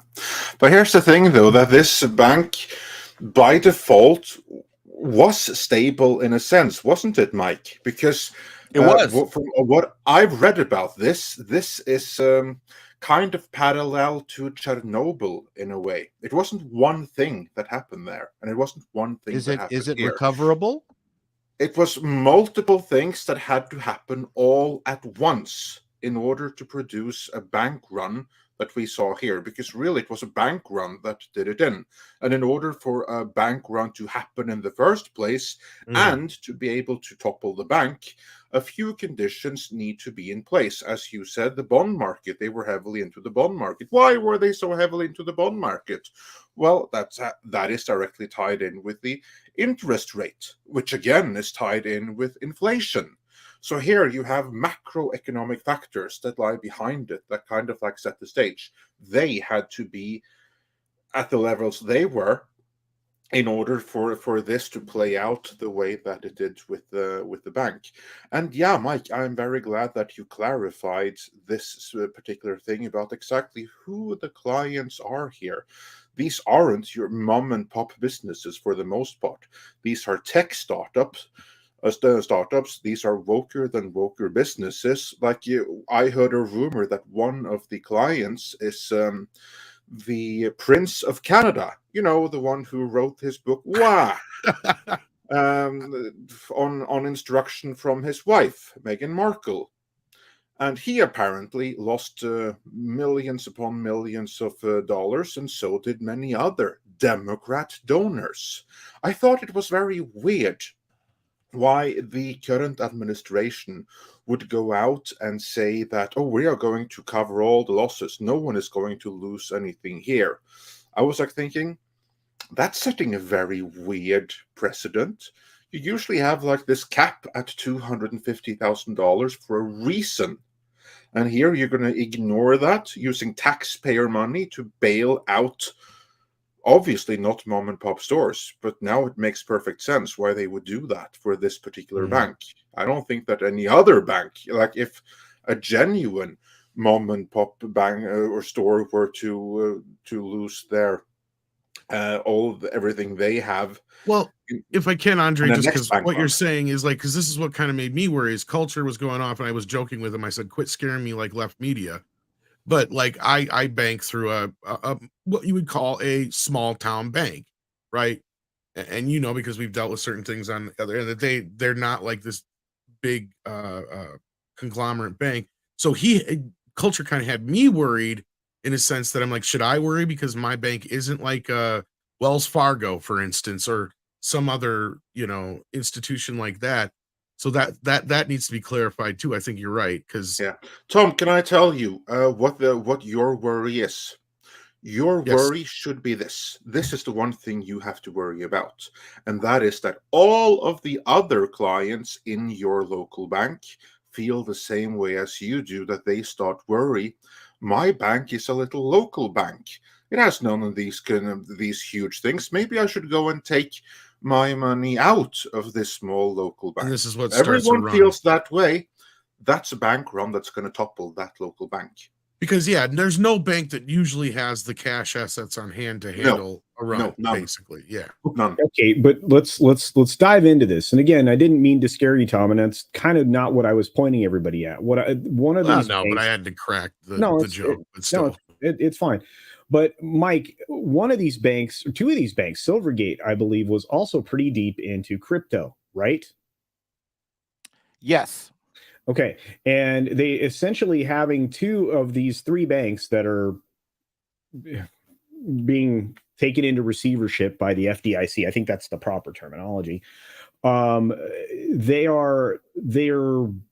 really kind of the go-to bank for these startups, as you mentioned, which means that you have circumstances where a lot of these companies, the biggest concern was meeting payroll. That was the public biggest concern. For a lot of these situations you already outlined, these are fat cat venture capitalists that fund liberal, woke ass, high tech startups. I just put up on the screen that as recently as the end of December, they put almost 20 million into quote Black, Latinx, and women-led community development financial institutions. And lest we forget, various influence assignments and money that goes straight back to the Democratic Party via various super PACs. I'm sure there's. I was going to say, because that wasn't even rumored. I've seen several stories where they flat out had been donating to a lot of these organizations. Oh, yeah, don't forget BLM and all that other stuff. But it's as recently as about 4 hours before the FDIC issued the receivership letter, people were getting bonuses between $12,000 and $100,000 per person at this bank, at Silicon Valley Bank. Bonuses were being paid out as recently as within less than 24 hours. Of course, that's proud tradition. Remember, like this bailout that Obama gave like all the huge banks that went under in the 2008 crash, the ones that were too big to fail. Most of that money went straight out in bonuses, or no, if not most, and certainly a very, very big chunk went out in bonuses to the very same people that derailed the entire Western economy. And not a single person went to jail, which they all should have. That's because of Chuck Schumer convinced Obama not to go after the individuals, but the companies themselves, which was a huge tactical mistake. Yeah. I'm of the opinion Obama needed to be impeached for that, but hey, that's just me. But political stuff aside. And my contact at U.S. Bank, I'm reading off a text that she sent me. This was yesterday at 9:15 at night. It's scary. I have a big feeling that this is what's going to crash the market. Think about it. Then her next text says, once people have access to their accounts, they're going to close accounts and pull money out, not just at these banks, but maybe others. Yeah. That is a senior banker at U.S. Bank. Yeah, there's a lot, but there's a lot of people that have that sentiment, including me. As I look at the winds of change in the market, we've watched the S&P, the Nasdaq, and even the Dow start to test the bottom. Going down below the 200-point level, swing, I should say. And when you start to see that, you start to pay very close attention, because we've already seen downwards trends, specifically with the S&P. And I, like I said, when you start to see trends like that, you start to freak out if you do any kind of chart analysis. So I'm very cautious about all of this now. Let's just put it that way. I find it fascinating that Andre has been talking about this on this show for almost 2 years. And when he first brought it up almost 2 years ago, that I heard him say this before I even left California, I'm like, Andre is crazy. And I never think Andre's crazy. Well, Andre, hashtag Andre was right. I think Americans have always had a tenuous relationship with their banks. It was either the bank or the mattress. There's always been a lack of trust. It could be because of the Depression. That still resonates with a lot of people. Yeah. Yep. And this just proved. And Wells Fargo. Yeah. I mean, they should never be in business. Paul, to be fair, there are other options than bank or your mattress.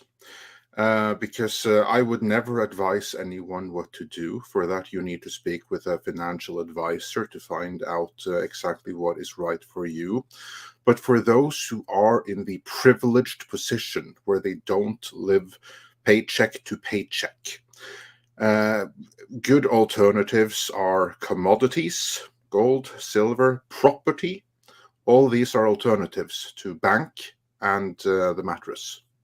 And if you have sufficient liquidity as the housing market starts to collapse here in the United States, you might have opportunities in your future when it comes to that. So,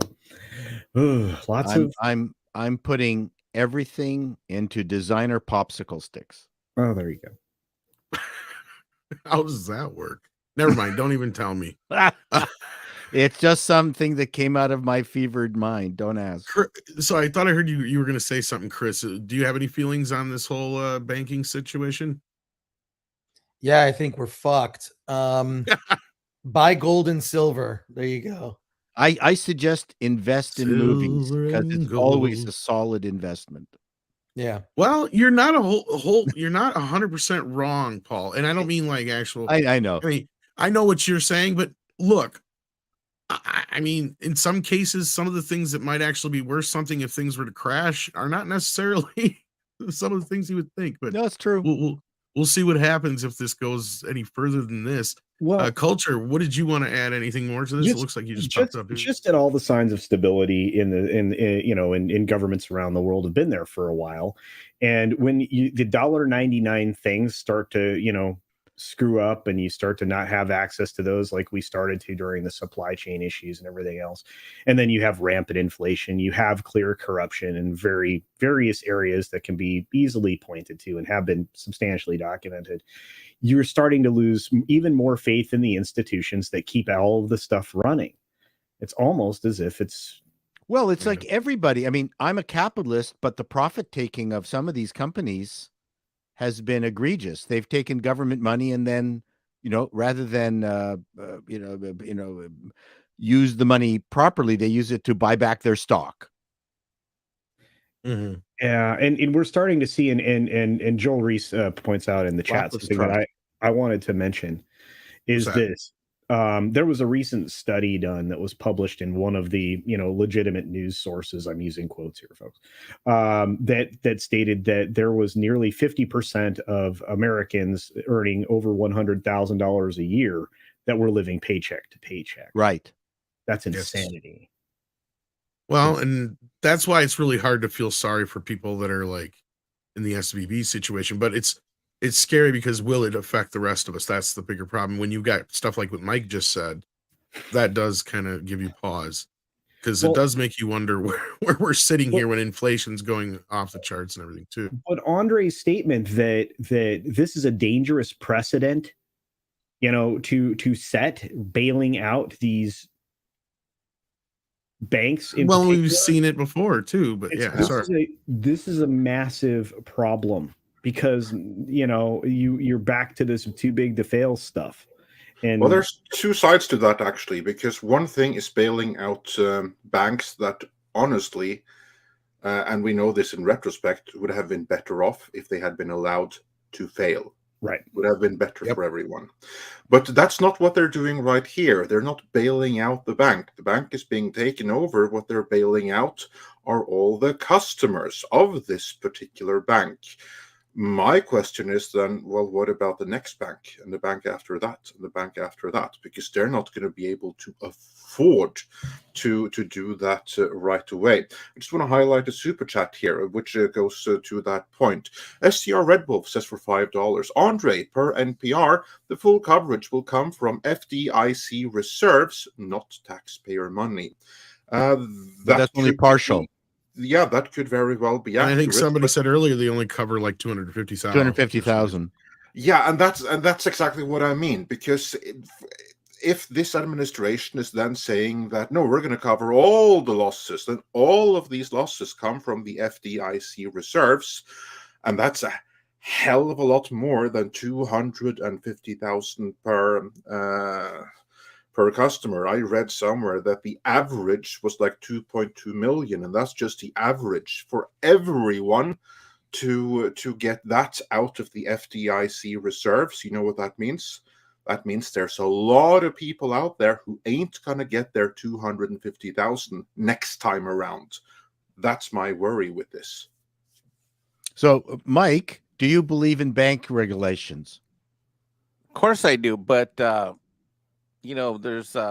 this was triggered because this moron that decided the only way that this was uncontrollable is somehow they had third-party options, and the bond price, when the interest rates changed, that triggered the sell.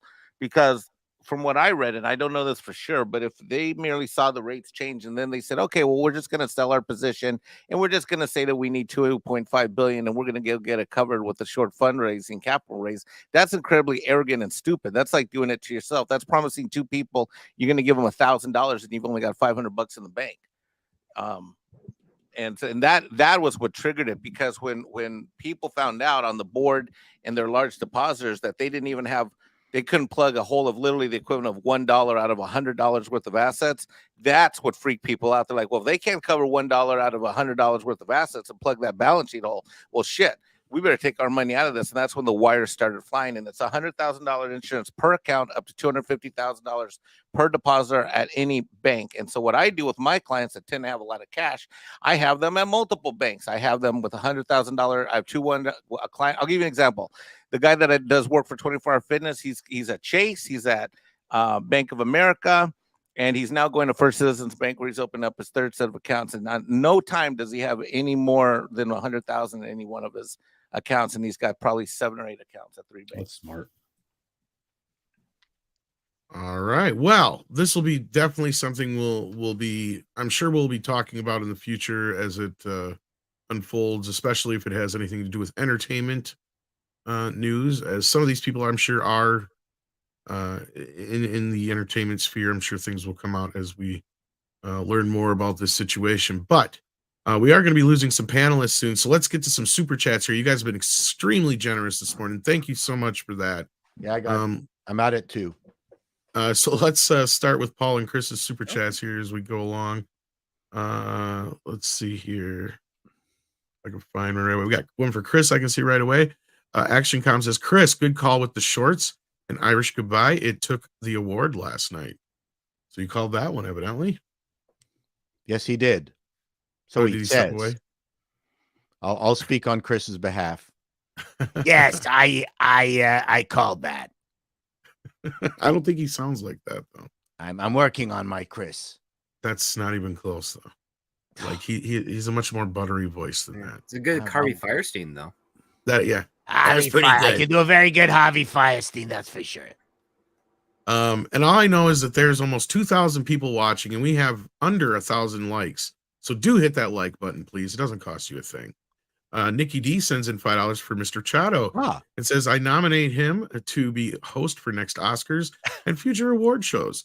His charm, comedic timing, and wit would improve the viewership numbers. I don't see any downside to that. I guess. I've often thought of if they could get me to host, I'd come out and the monologue would be, well, you don't know me and I don't owe you guys anything. So we're going to have a fun night.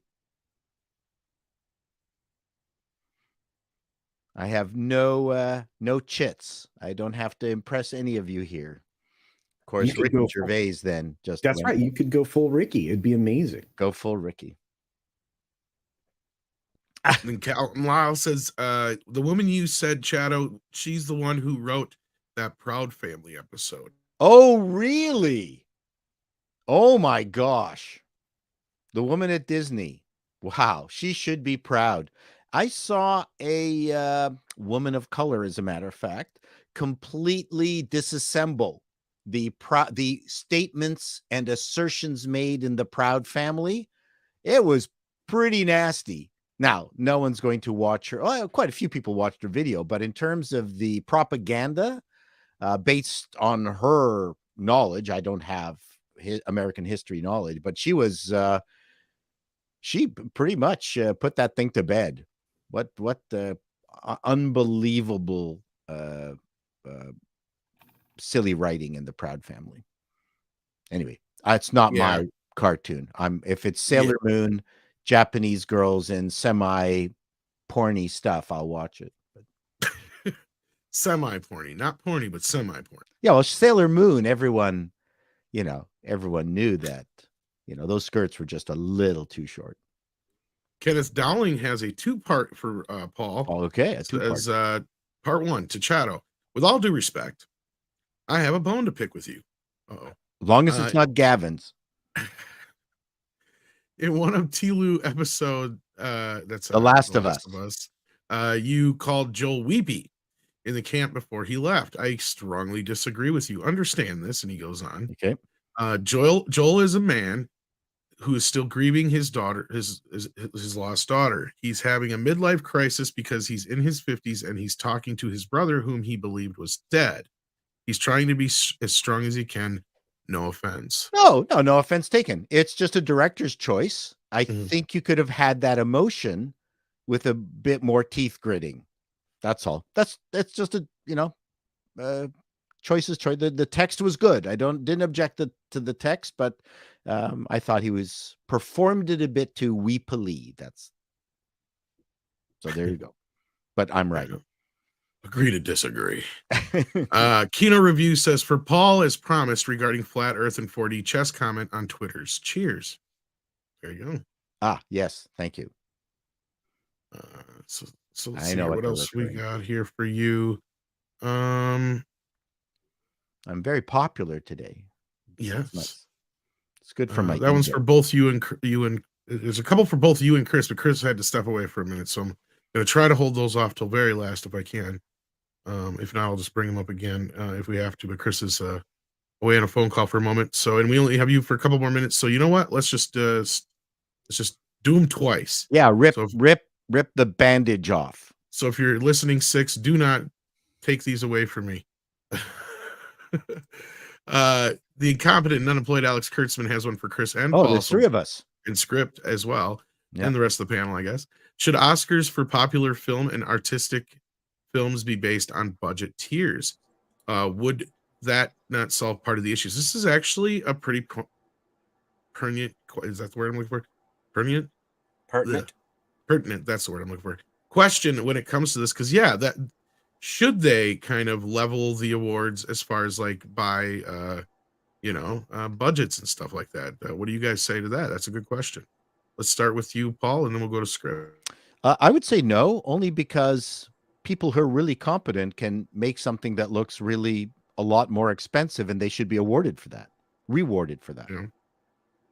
Yeah, I agree with Paul. I don't think budgets should play into that. Budgets should be controlled and regulated by the studios, not the awards. Yep. Yeah, just the mere fact that you had the money to redo that last scene 30 times doesn't mean you should be rewarded for that. No, those are good points. I wish I could remember who said this, but they were talking about if their movie was any good, and somebody had said, "Oh, it only has to be as good as Avatar," and they're like, "What?" Like, yeah, it only has to be as good as whatever movie's in the theaters right now, because that's what you're competing with. It doesn't matter what the budget is; it just has to be as good as that. So I think you guys are Robert Meyer making Burnett good. has said that. Oh, yeah, he told me the story, but I can't remember who he was telling me who said that to. Either him or who it was being told And also, to. Yeah. Gary J. Tunnicliffe has told us exactly the same thing. Any YouTube video, Maybe that's who I was thinking is of. Yeah. also competing with Avatar, or the biggest Avengers movies there are. If you have like a choice between, what do I do now? Do I go to like a streaming service and watch $100 million production, or do I watch this thing I really care about, at this topic that someone made for the budget of the coffee it cost to set up the equipment? Yeah, if it's any of us, the answer is easy. Yeah. Again, you don't know what's happened behind the scenes. There's this terrific bunch of outtakes of Charlie Chaplin that were not destroyed. So I've got a DVD of him. I can't remember which movie he was shooting, but he had this process where he would write on the set, they would film it, and he would literally stop in the middle of a gag where he didn't think it was going quite well, and he would sit down on a box and just try to think of another way to do it, and he would send cast home, bring them back 2 days later, try that scene again, and he had demanded that all those outtakes be burned except for this one movie. They weren't burned, and you got to see his entire process, how he evolved a sketch. So back then, that was Kevin Feige level. What do we call the Kevin Feige's process? Shit. Scrapbooking. No, actually, Paul, I get where you're Scrapbooking. going, and I would actually compare it more to like what Kubrick did. Yes. The But that's Perfectionist. why his stuff was so Orson good, Welles would be because- another one that comes to mind. But Yeah, that was why his stuff was good. He didn't just write it, shoot it, and then move on. exactly. He thought about it. And Lasseter is a more modern era person, I think, of when I think of that, because yes. he was definitely somebody who would toss out everything and start over. Although he had the luxury of the room where they had the storyboarding, so Right. they wouldn't really start animating until they had. Well, that was storyboard. except for at least a couple of films, Toy Story 2 specifically, and didn't they start over again on the Good Dinosaur as well? I think was the other one. That's an awful waste of money, but yeah, He did it though. Yeah. Toy Story 2 it paid off on, though, if you ask me. But yeah. So there's a budget can be applied in multiple different ways, and any of you who are fans of silent movies, that's a great. I wish I could remember what the name of the DVD was of Charlie Chaplin. I'll have to dig it up. Oh yeah. So I think, unless anybody else had anything to say on that, I think that's a good point. I think what culture and script, or what Script and Paul said, is a pretty good answer to me. Yeah. No, I don't think they should change the tier, because again, Everything Everywhere All at Once is actually a good example of exactly what you guys are talking. They're able to do on a very good budget what all these other Marvel movies and superhero films fail to do every time, because they end up spending 2, 3, 4, 5, 6 times that in some cases. So I think the budget for was it 40 million, something like that, for Everything I can Everywhere give you All at another Once? example. The Banshees of Inisherin. I don't know exactly how much that movie cost, but it didn't win anything, but it was nominated in all the categories. And I don't think it deserved to win, but it was there. And it cost next to nothing compared to many of the other nominees, which only goes to illustrate the point that in certain categories, the budget really doesn't help, because it's all about the craft of putting together a film, and that is something that you can do sometimes better on a $100,000 budget than on $100 million. Yep. And I got to correct myself. Actually, it only cost $25 million to make Everything All Everywhere. Really? Yes. Wow. Yep. Yeah. There you go. And speaking of wow, we are unfortunately we're going to be losing also culture as losing, well. Culture here. Yeah. So let me. I'm not sure if there's any for you, culture. Let me double check. Oh, here we go. Korean sends in one for you. It says, "What the fuck culture?"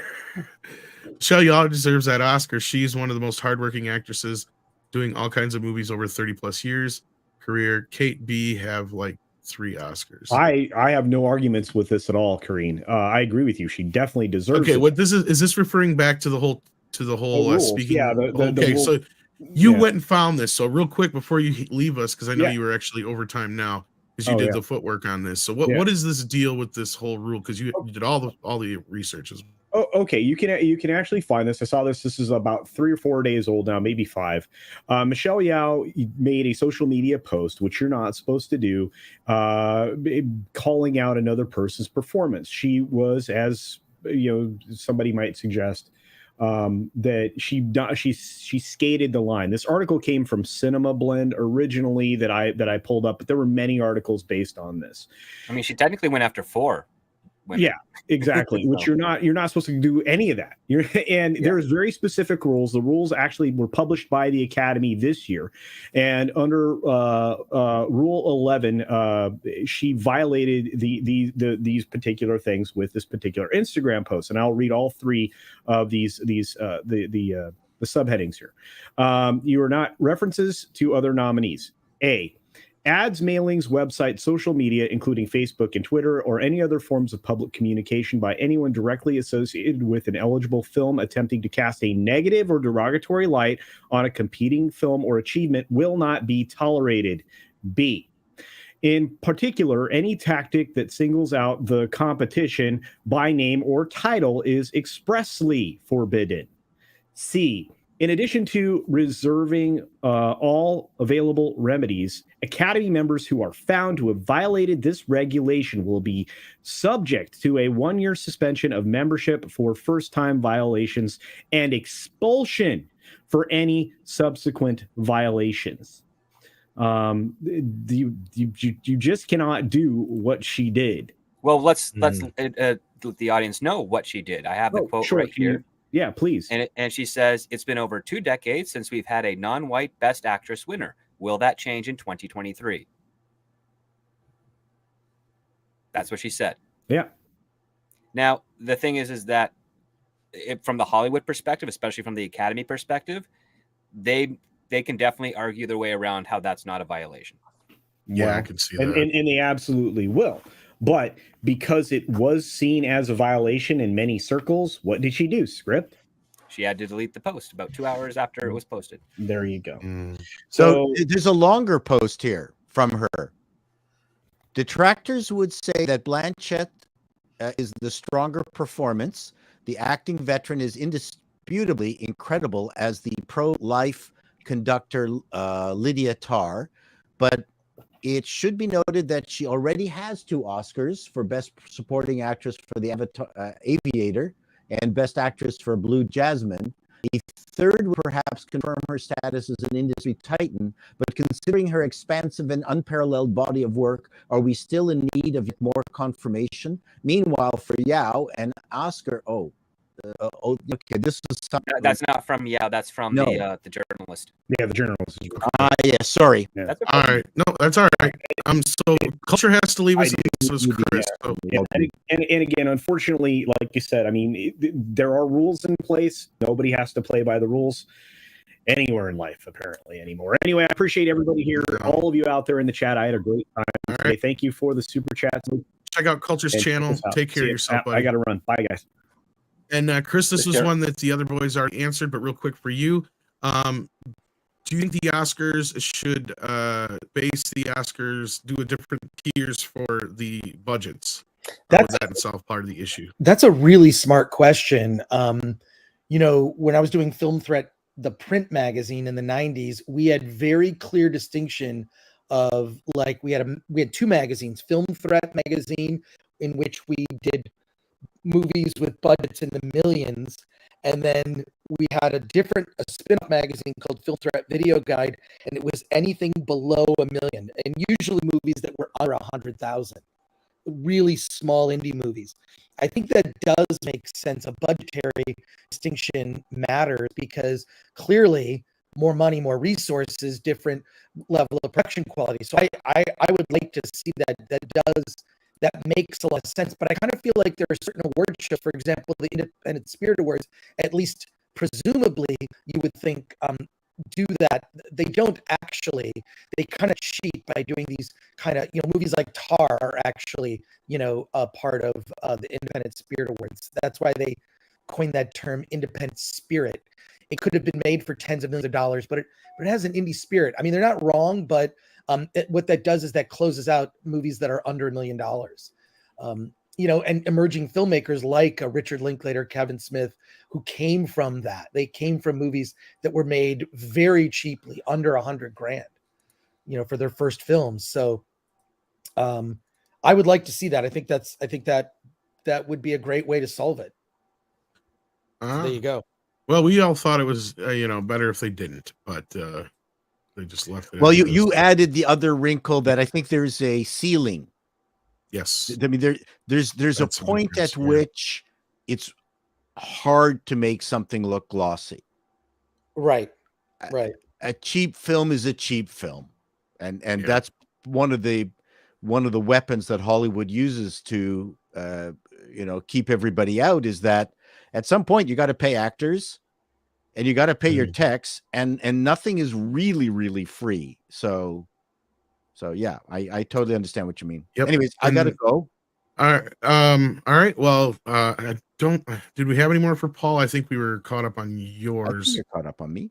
I think if we didn't, we'll definitely get him next time. I have a complaint, Paul. Why have we not gotten Paul Chato to 100K subs? How has Let's this do that. happened? Kenneth Dowling does have one for you. He says, have a great day, gentlemen. I respect and enjoy all of your opinions, especially Chato. All of you be well. Script Doctor Spider-Man is the man. There you go. Thank you very much, Kenneth. That was the last one for you, Paul. If you need to take off, do check out Paul's channel. Oh, we got another one here. Mac Plutonface says, this can't be said enough. When companies talk about modern audiences, is not about what the audience wants. It's what the companies wants to turn the audience into. Paul, you stayed up from the Oscars. I don't think he actually did. Did you really? No way. You're too old for that shit, as they say. Pinot Shays, Helicopter Tour says, speaking of shared experiences, Paul and Script Doctor 1984's public domain film in 2044. Can 1984 be adapted using current day legal or issues legally? If it's public domain, then anyone can make a movie or television show of it to a degree, but depends what region is it public domain. Because right now, the original 15 James Bond books by Ian Fleming are public domain in Canada, but not in the United States, as far as I know. Right. Yeah, they've changed the rule as to when the creative person has, whether it's when they die, whether it's the publishing date. Yeah. I hate to say that you may have to do a bit of a Google search to get your answer on this one. Sorry, Pinochet.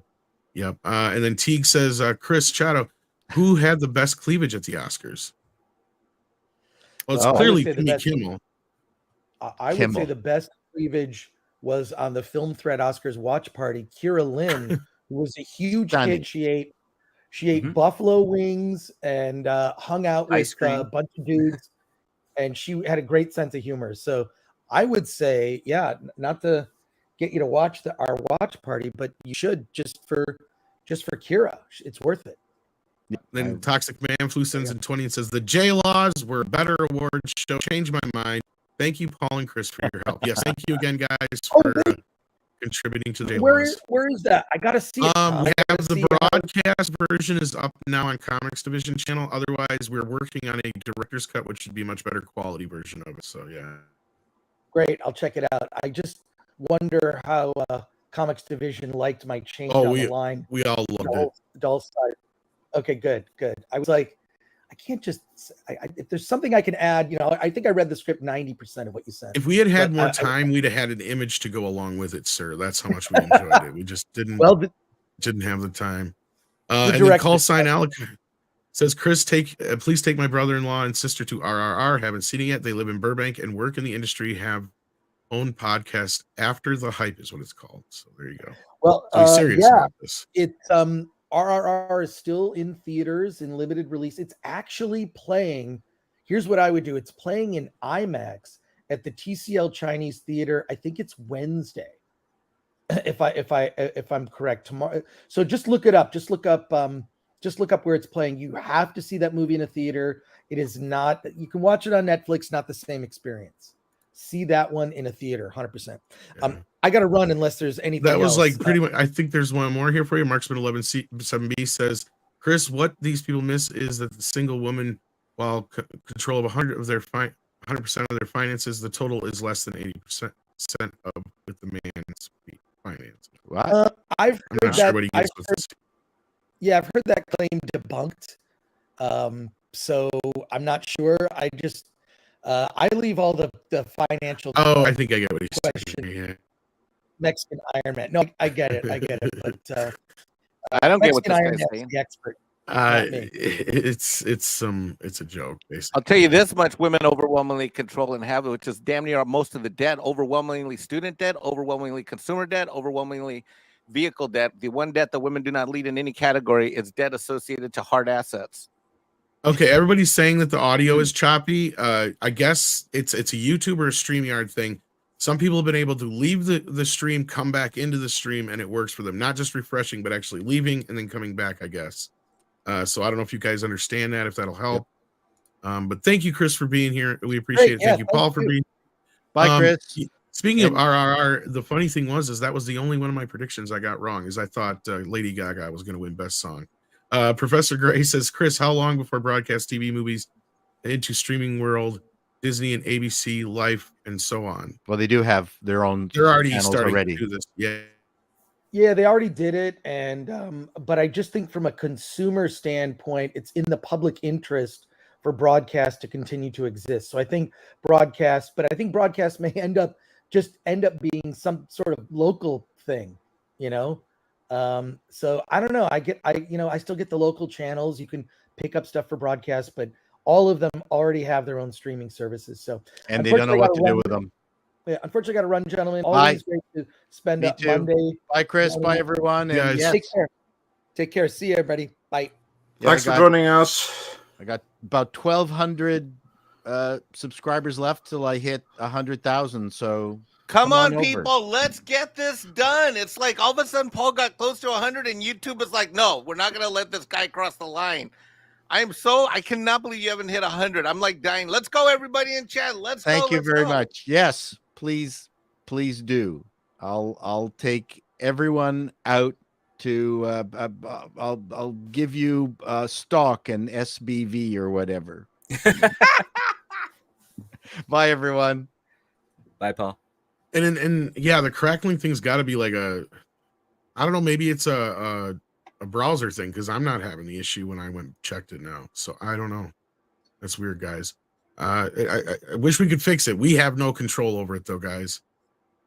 Sorry about that. And any super chats we did miss that happen to be for Paul or Chris, we'll save for the next time. So don't worry, guys. We will try not to leave them unanswered. So Andre, let's start back at the top of the super. Yes, let's do that. Walter Tomaszewski says, why do studios produce superhero movies when these movies are expensive to make?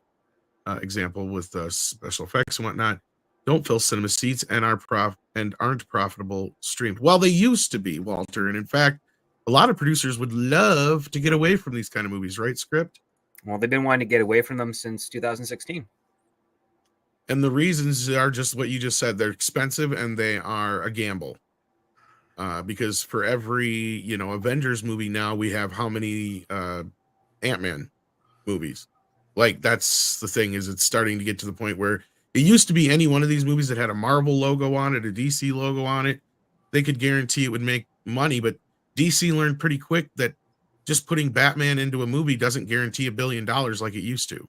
And why I say I used to, even though they never actually technically made $1 billion, by inflation, that's basically what Batman and Superman the movie and Spider-Man the movie and all these other movies made back in the day, was over $1 billion in inflation, basically. Andre, it sounds like you're about to say something. Yeah, well, basically, the real simple answer is that the reason that they're making them is that the past 2 decades, they have been the movies that have made the most money. So it's high risk, high reward. You put a lot of money into them, but if they work out, you get a lot of money back again.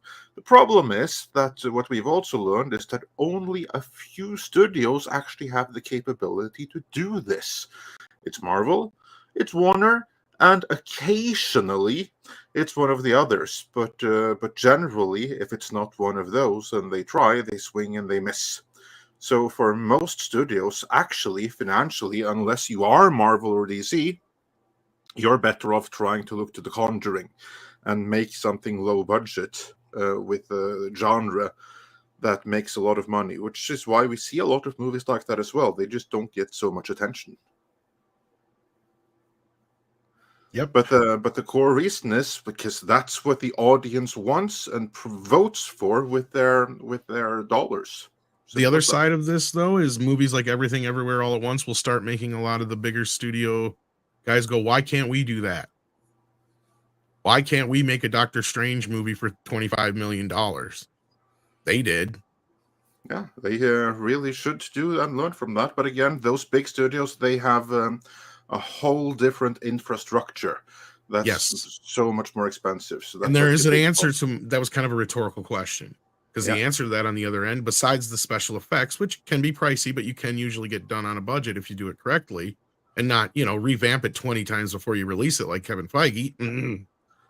The other problem is the overhead and the actors. See, a lot of these independent films, you can get an actor like Michelle Yeoh or somebody like that, or Jamie Lee Curtis, to do it for next to nothing, as opposed to when they're signing up for something that has Marvel over the banner, they want a payday. And I don't blame them, right? Like, why shouldn't they want a payday? Exactly. These movies already have that prestige going for them. So, yeah. Yeah.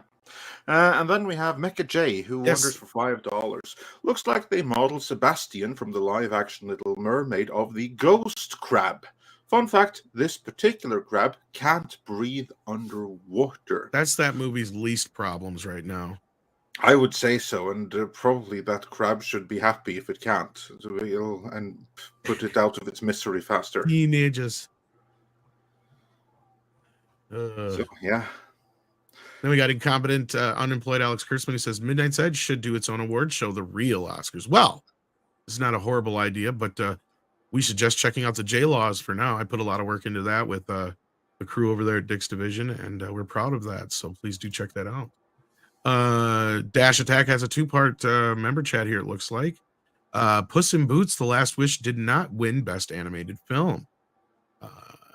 That alone is damning for Hollywood, unless Del Toro's Pinocchio was somehow better. I don't know about better, but I do know that movie was actually stop motion, if I remember correctly, so I can see why that movie won. I can see that too. Because there was something more unique about it by the way of it being stop motion rather than computer generated, which really is nothing special for animated movies to be these days. And that kind of used to be what the Oscars were kind of about. Not all of it, but like that was that point, is they would try to reward things that went outside of the box, or tried something new, or did something in a way that hadn't been done in a long time, or in a new way that, whatever.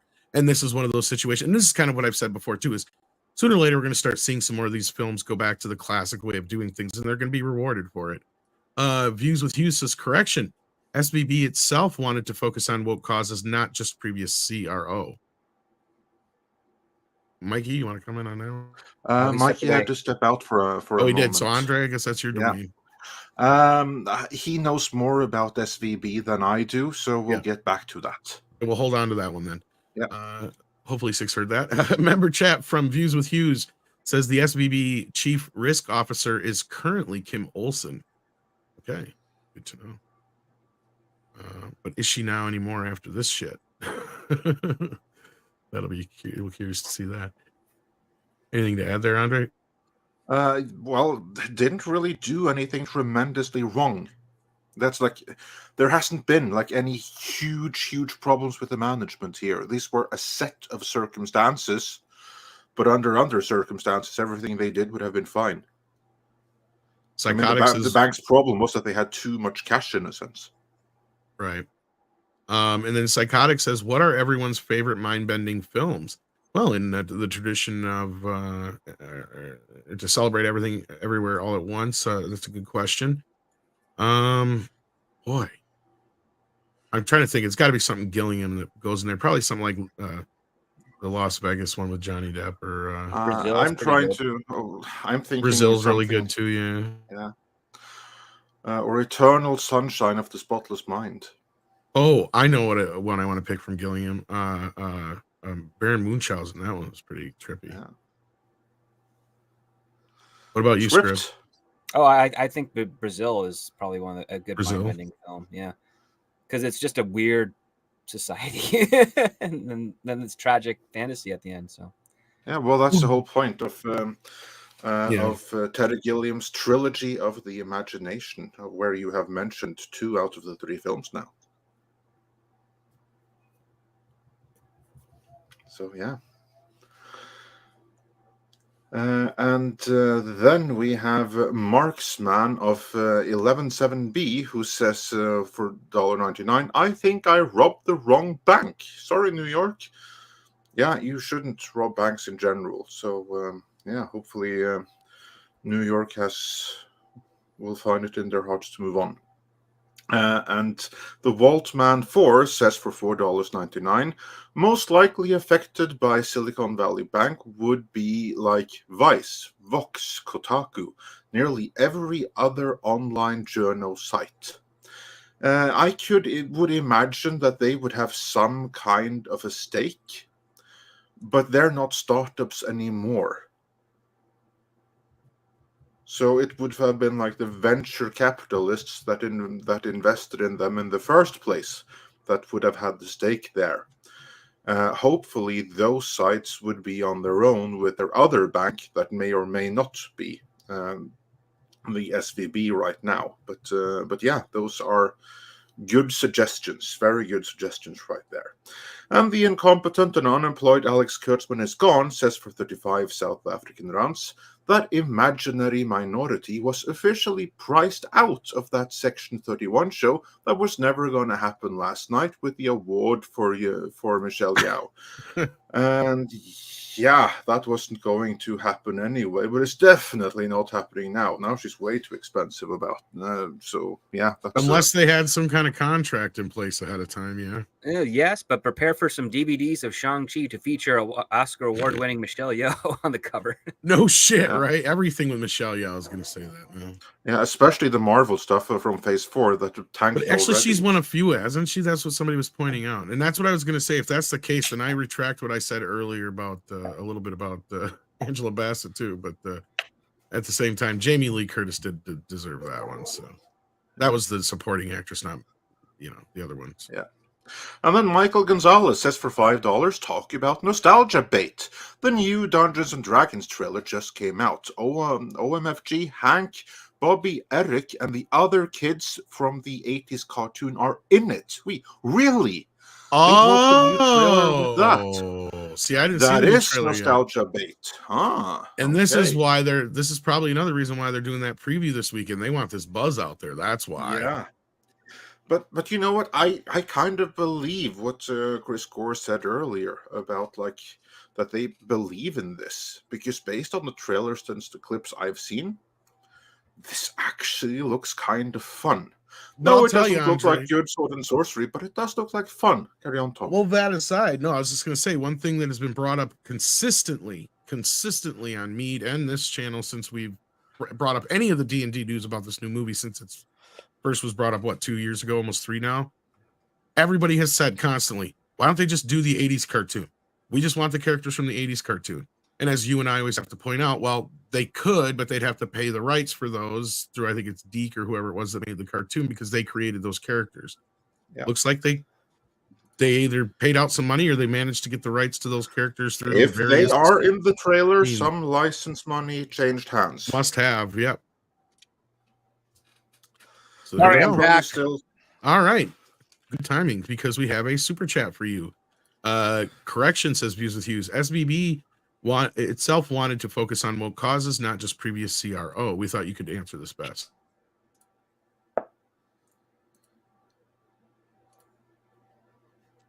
Are you there, Mike?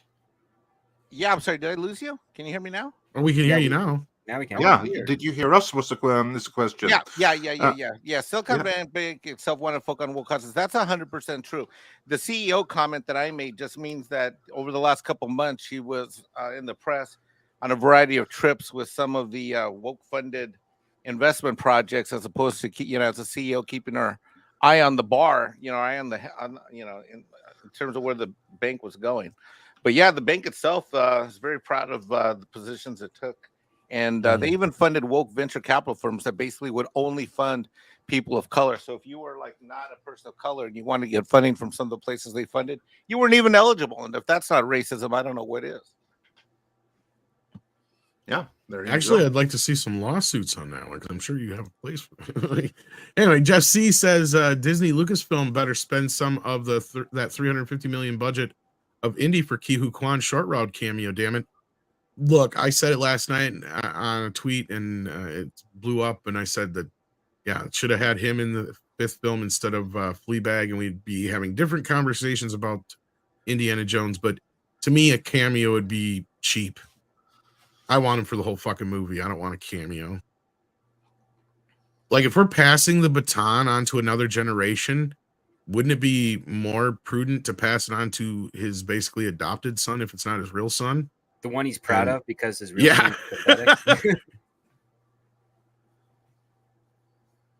And that'd be even cooler if we like meet Short Round for the first time in almost 40 years, and he's a teacher just like Indy or something like that, and all that kind of stuff, or whatever. I think it'd be very fitting.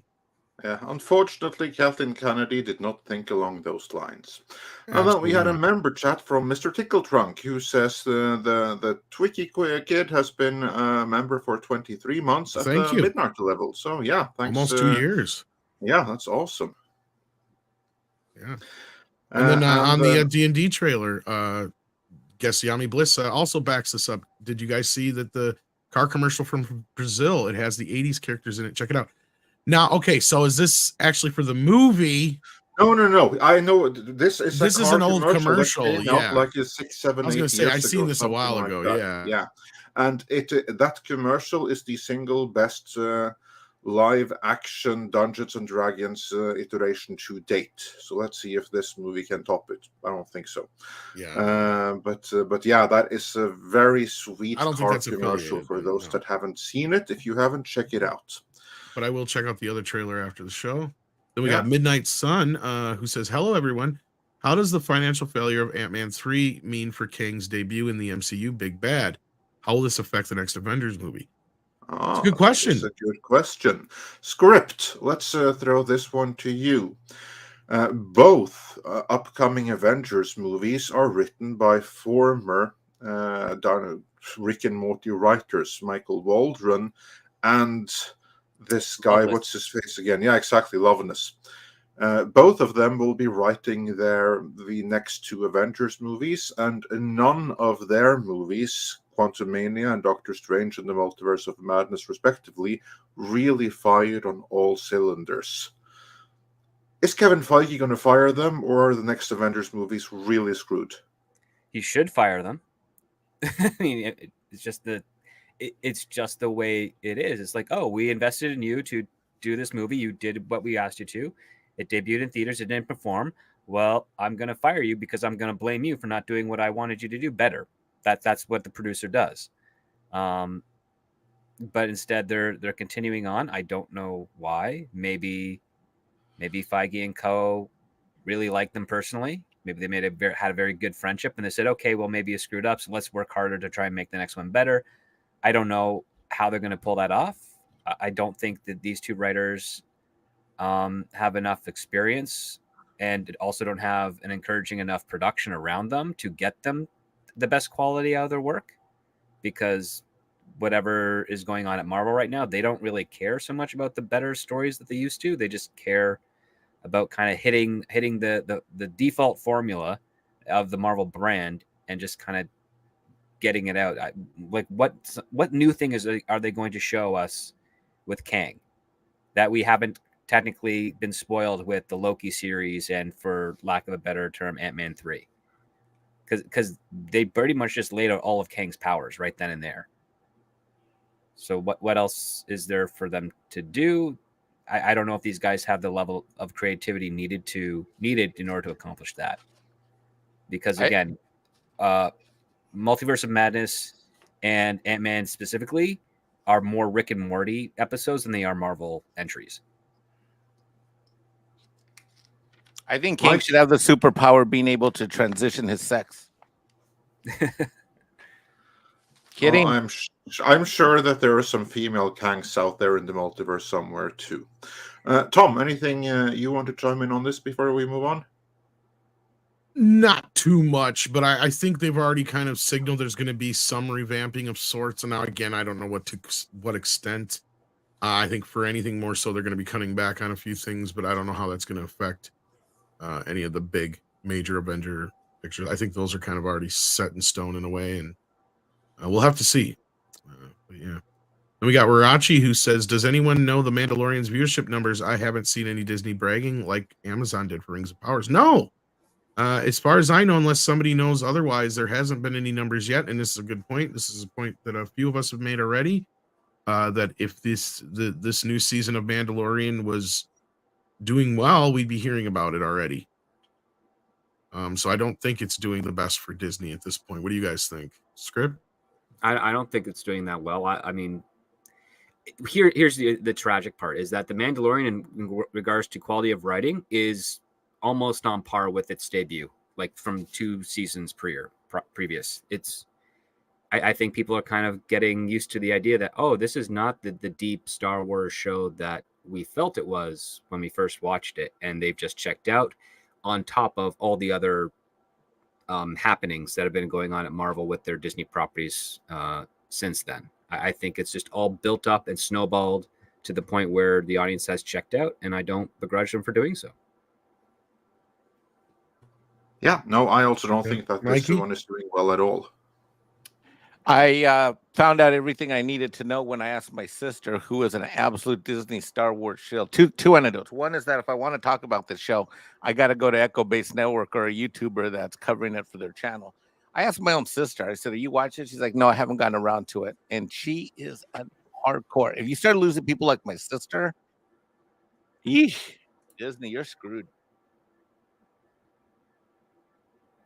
I can't find anybody that's watching anymore. And before, it'd be easy as walking down. I mean, it was easy. Yeah, I agree. I think that it's the people like your sister who were like the bitter enders, and they don't care anymore. They've lost their passion.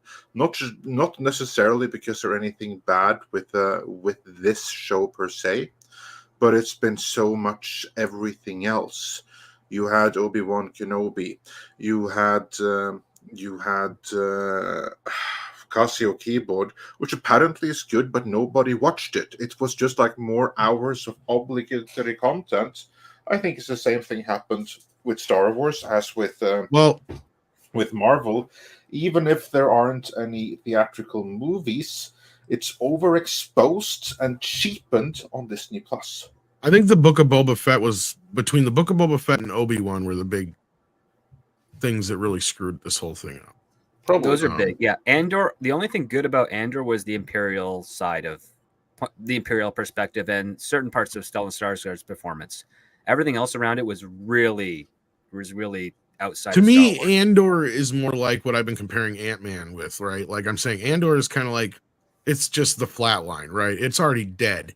Ant-Man was the flat line it's already dead. Marvel's dead. The killing of it was Wakanda Forever. Like that was the final gasp, right? In this case, Obi-Wan Kenobi was Star Wars' final gasp. And the moment that failed, because that was like the Picard of Star Wars. That was the one they actually got some eyeballs to actually kind of come and watch it. And then they're like, oh, what did they do to Star Wars? Right? Like, especially their character Obi-Wan. I think that's the one that turned a lot of people off. And nobody watched Boba Fett. That's the other problem. I've seen more people go like, I have no idea what's going on with Mandalorian because I didn't watch Boba Fett and I'm not going to. Right? Or I watched one episode and I just couldn't get into it. Or whatever, because they've even had Favreau go out there and tell people you have to watch the Boba Fett series. So that tells me not enough people have watched it. So they're suffering. It's them not understanding vertical integration as well as it could be. Vertical integration is where people actually want to see and want to engage in the other stuff that builds on top of the shows Yellowstone's you a great watch. example. Yeah. Yeah, Yellowstone's pretty good because With all the spin-offs 1923 and stuff. Yeah. does well to have fun with it. But the thing is that they're also played as very independent shows, so you don't need one for the other exactly. No, but the other one does give you the incentive to want to see it, though, is my point. Unlike with Star Wars, where you're the opposite. Well, the thing is that one should support the brand, but not necessarily be dependent on the stories. And Right. that's what they screwed up with Boba Fett, is that episodes of Boba Fett set up stuff that makes Mandalorian season 3 dependent on it, which is not what you want to do. You want to just pluck from the universe and be like, hey, this is fun. Oh, there's another show in the same universe, but they're connected, but they're not dependent on each other. Oh, that's cool. So I can watch that and not miss a beat. Yeah, and exactly. Yeah, that's kind of the way you want to do it. And you know, even though, like I said, and Yellowstone works in that sense because you can see 1883 without seeing Yellowstone and not be lost, right? Yeah, Like and that's vice the versa. beauty of it, Yeah, and vice versa. So that's what I was getting at. Liam Lyon, unless anybody else had anything more to say. Nope. Oh, okay. Moving on. Liam Lionheart said has become a new member. Well, thank you so much, Liam. We appreciate that. Cal Lyles says Abby's not a real woman, which is what Neil Cuckman is into. Well, I'm not getting into that. I don't know what Neil is into and not into, and I don't care, frankly. But yes, I do know that Abby's supposedly former whatever. I don't know. Marksman 1170. We're not gonna kink shame. So exactly, I'm not getting into all that. That's what I was saying. Yeah. Marksman 117B says Neil has announced many times he wants to adapt part 2. He genuinely thinks what he did was masterful, and people will come around. It will not change. Yeah, when we were discussing Last of Us earlier. And like I said to my friend that I was referring to before, I said, hopefully they don't do that, but I have a hard time believing they will not go that route, considering the people who are in charge. So yeah, we'll have to wait and see how much influence they have over the show going forward. Marksman 117B also says they'll push forward and get burned with part 2. Well, that's on them if they do it. You know, that's again, it's all how it's executed and their money to burn. Their money to burn, exactly. Kenneth Dowling says, hello, most distinguished gentlemen. Well, hello. Hope you are well. As a whole, I enjoyed the Oscars. I think Jimmy Kimmel did his best job yet. I watched some highlights. I don't know if I agree with that, Kenneth, but I was happy to see he brought a date. I don't know if you guys saw that. I forgot Jimmy Kimmel's impact on the show. Yeah, I forgot Jimmy Kimmel was straight. Is he divorced again, or I don't know? He didn't. Him and Sarah. I don't know if is he with his. Still with the one chick or not? I can't remember. I know. I thought because he got married after Sarah, and then Sarah Silverman, and then were they still together or no? I don't remember. But here's his date I saw him with. That's what my joke was. Sorry. That went out the window. All right. Anyway, I'm glad you enjoyed it though, Kenneth. I didn't watch the whole show yet, and I don't know if I'm going to. I don't think there's any real reason for me to. I used to watch them one way or the other. I would generally see it live, but if I have anything to rant about right now is that I think it's bullshit that network television isn't free on the internet.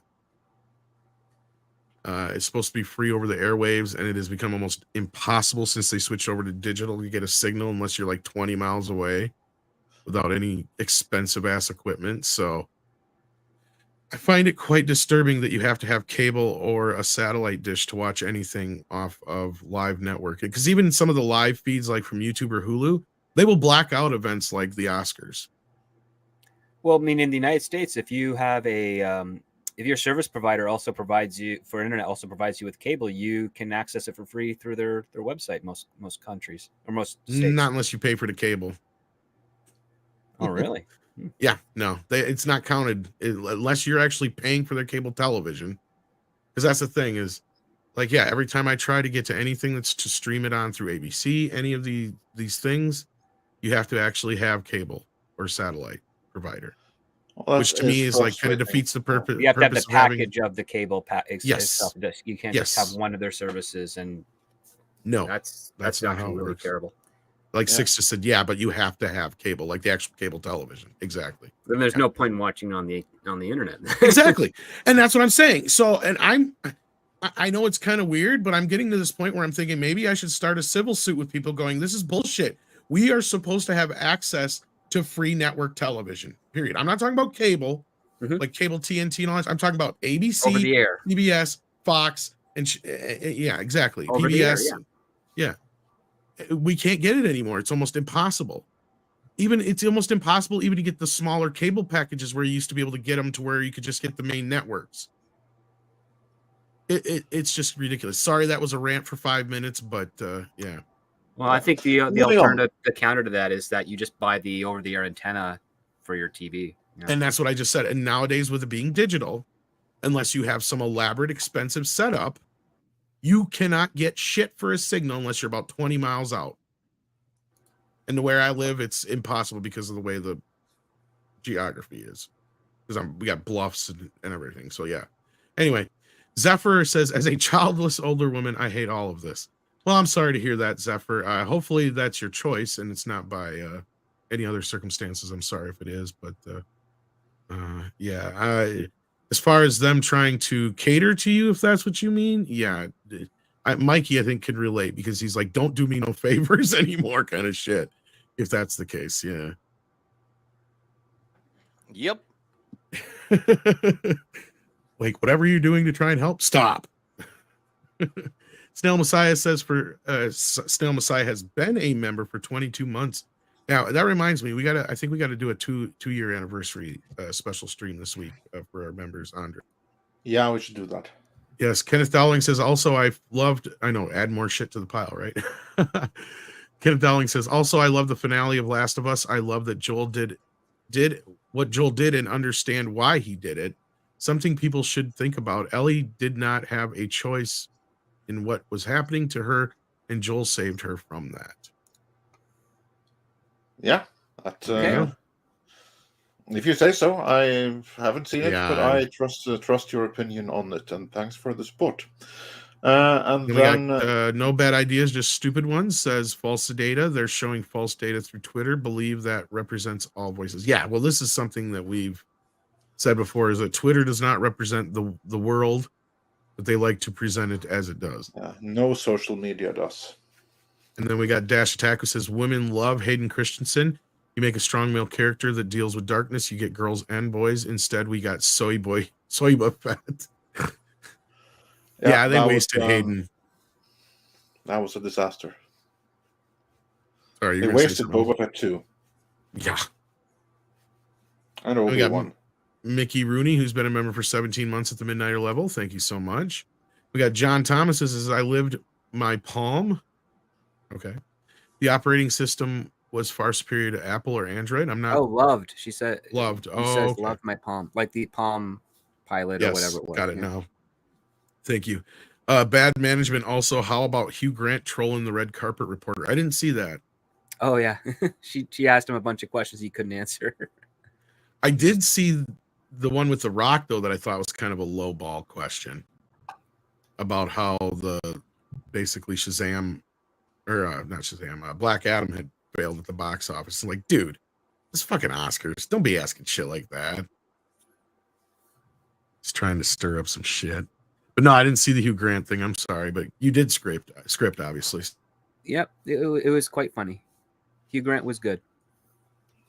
Dallas Motorman, I think that's how you say it. Dallas Motorman says you can make a list of wonderful female characters from all media before 2008. They will deny it all and have weak arguments against it. That's true. We got Mario Trillo says, hey, Andre, how do you say late in German? 9. A German is never late. Also, Ben Hampson Broomsticks is a childhood favorite of mine. Hail Midnight Edge in the morning. Yeah, and nobody was knocking bed knobs and broomsticks. They were just comparing it to the dated special effects in that film, sadly. But yeah, exactly. And late in German, I'm Norwegian, but I think it's spät. Just that we have answered that. Well, the joke was 9 because they're never late. Kenneth Dowlinson and Angela Bassett did not win. She lost. Yes, and then we corrected ourselves as well. I did correct myself, I should say. To Holly Hunter for the piano. Take care. Yes, indeed. And then we got Olaf who says make 100% agree. Well, or make praise Mike. Praise. I say Praise make Mike Mike. now. Yeah. Praise the Mexican Iron Man. Arriba. Yes. I need a new screen. I need a new computer. Kino Review says pretty soon these awards ceremonies will just be actors collecting participation trophies for the sake of equity. It's kind of what it's getting to. It's like, especially if you get to this thing where they try to make everybody happy, and kind of going off of what we were talking about earlier, is like if they get to a point, well, we have to have at least one black person nominated and one Asian person nominated, or even split those up into actual categories like they should be or whatever. Like that's what they want to do. Fine, do it, whatever. They'd be happier doing it that way. That's what we were talking about at this point. Then it will just be that. The participation awards. Yes, you were Mexican and you were in a movie this year. Here's an award. You know? Yeah, but still, there can only be one. There can only be one best non-gender specific in a movie or something like that, right? Never to be outdone. Never to be outdone. We have a special presentation from Douglas Nelson.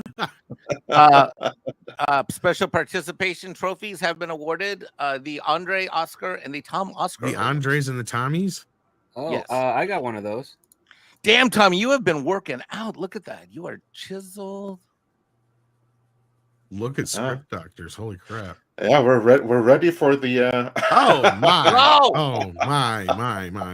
You know, notice how my. long notice how Oh it goes my. past the knees to cover his entire appendage. Oh my. Yeah, that's the award for another kind of movie, I think. Well, I mean, there's just so much controversy over the last few days about people accidentally exposing themselves. I wanted to make sure I didn't do that here. Well, Yeah, I think we should be calling that the George Takei Award. Oh my. I do appreciate the script not giving us our own Janet Jackson moment. So yeah. You nasty boy. Ryan Bannon also says for $2 Canadian, praise Mexican Iron Man for his hot, honest take. Yes, indeed. Well, he's speaking from the heart, you know. Yeah. Oops, I didn't mean to jump ahead there. Cinema Journal says, I did watch Empower. There's no acknowledgement on any of the men who invented these characters in comics and nothing about Black Widow. Yeah, it looks like a complete and utter fucking train wreck. A tone-deaf train wreck. Looks like history rewriting propaganda is what it looks like. And that's what it sounds like too. Exactly. And then we got Joe Pat 87 who says, when you realize that J.J. Abrams produced the winner for Best Animated Short, they must be moving from Hollywood to classy art stuff. Well, they are going to back to Broadway from what I've heard. So Bad Robot is anyway. I was informed that they also had a production years ago as well. Shirogami Can you imagine that Broadway? At the end of the day, there's nothing but triples. At the end of the day, there's nothing but I will make Star Trek 4 happen even if it's on Broadway.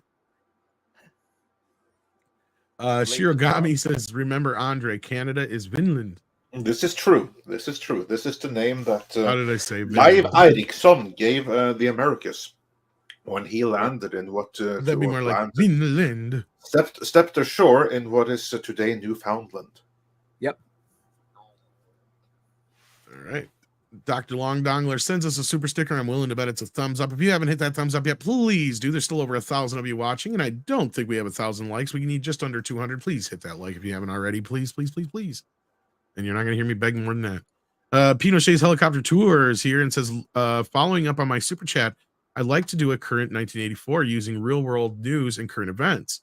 Can it be done using 1984 structure but change the name? Oh, okay. I see what you're saying here. Without it being public domain, technically, you'd have to change a lot of it in order for it to work. You could do a 1984 like story, something time and not have any issues, which is fine. Different characters, different structure, different points of reference. Yeah, you can get away with that. I mean, again, Hollywood is and publishing overall, as long as it's different enough, you can.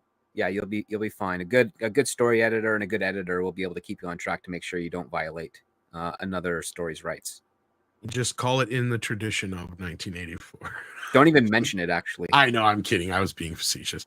But yeah, no, script's right. And because once you start carving into things, and if this gets a little too much like something else, and if let's just say you were to actually work on something and were to get popular and draw their attention, anybody who has any say or sway over that is going to definitely come after you. The other option being is like just do a parody. That's Parodies the are better protected. option, probably, actually. And you can actually sometimes say a hell of a lot more through comedy than you can through drama. That's a very good point. Like Mel Brooks's 1984 would be amazing, I bet, back in the No, day. it wouldn't, because if you've seen what Mel Brooks is putting out recently, That's he's true. lost it. I was waiting for you to say that. I was like, shit. Yeah, well, Like, if he Gene had Wilder was made still it, alive. if he had made it in 1984, it would have been amazing. Yeah, because Gene Wilder would be secretly helping him behind the scenes as he's done Probably. a couple of times. Angry Goat says, hello all. I was wondering if you'd heard the Finnish movie Sisu. Andre, Yes. any insights into this film? Yes, we've seen the trailer, and I'm hoping to get to see it sooner or later here. Yeah, I don't know any more about it than what you all know from the trailer. That was my first exposure to it. The only thing I can say that's not going to be instantly obvious to anyone else is that it does feature a Norwegian actor in one of the roles as the Yahtzee Übersturmführer. He was also in a bunch of American movies, actually, like The Martian. He's in that one. He plays the German astronaut, so he's in it. So yay for Norwegian representation as a German. Beyond that, no, I don't know anything about it. It looks cool though, so look forward to it. Yeah, and this is here we go. A script, is that better? But wait, we've already had that. It's called Idiocracy. Yes, it is. See, and that's a great example. Aaron Pipe says Saw 65 liked it because non-woke, budgeted at 91 million but cost 45 million, looked like it would cut short because of COVID, but right idea, modest budget and less reliance on CGI, needed to expand story to do justice to concept. Well, I don't know if you were here earlier, Aaron, when we were talking about this movie, but yeah, there is some discrepancy on the budgets or the budget for this movie. A few different numbers. There's the plural. Depending on who you believe, but there was also a bunch of reshoots and stuff, so we have no idea what the actual situation is with this. But that's what we had discussed earlier, and Mr. H had done reporting on that. He may even have a video about it from back in the day. But yeah, the movie had sat on a shelf for 2 years. It could have very well been partially because of COVID, but my guess would be more so probably because of the movie itself sucked and they had to retool it. And this is probably the best movie they can make with it. I'm willing to bet. And yeah, it sounds like I wish there was more dinosaurs in it, but I'll wait to see it when it comes out on video on demand, which, considering how it did at the box office this weekend, will probably be pretty soon, I bet. I hope so, because I want to see it, and that'll be my only way to do it. There you go. Cal Miles says some of the dinosaurs in the movie didn't exist. Yeah, and I think that was supposed to play into the whole idea of it being an alien planet. But again, that idea was jettisoned with the reshoots. And if I may, here's the thing, though. There probably were a shit ton of dinosaurs that we have no fossils of. So they could go with, well, these, we say they existed. There just aren't any fossils of them. Because the thing is that all the circumstances that have to be met for there to be made a fossil, it's kind of incredible that we have any fossils at all.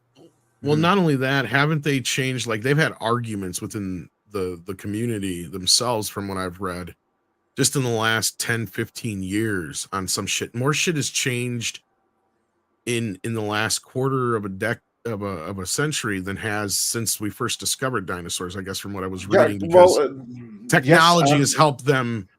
Technology has helped you be able to find out more from the fossils that we have. Plus, we've been able to find more fossils because usually people think that there are more fossils than there are for like many species.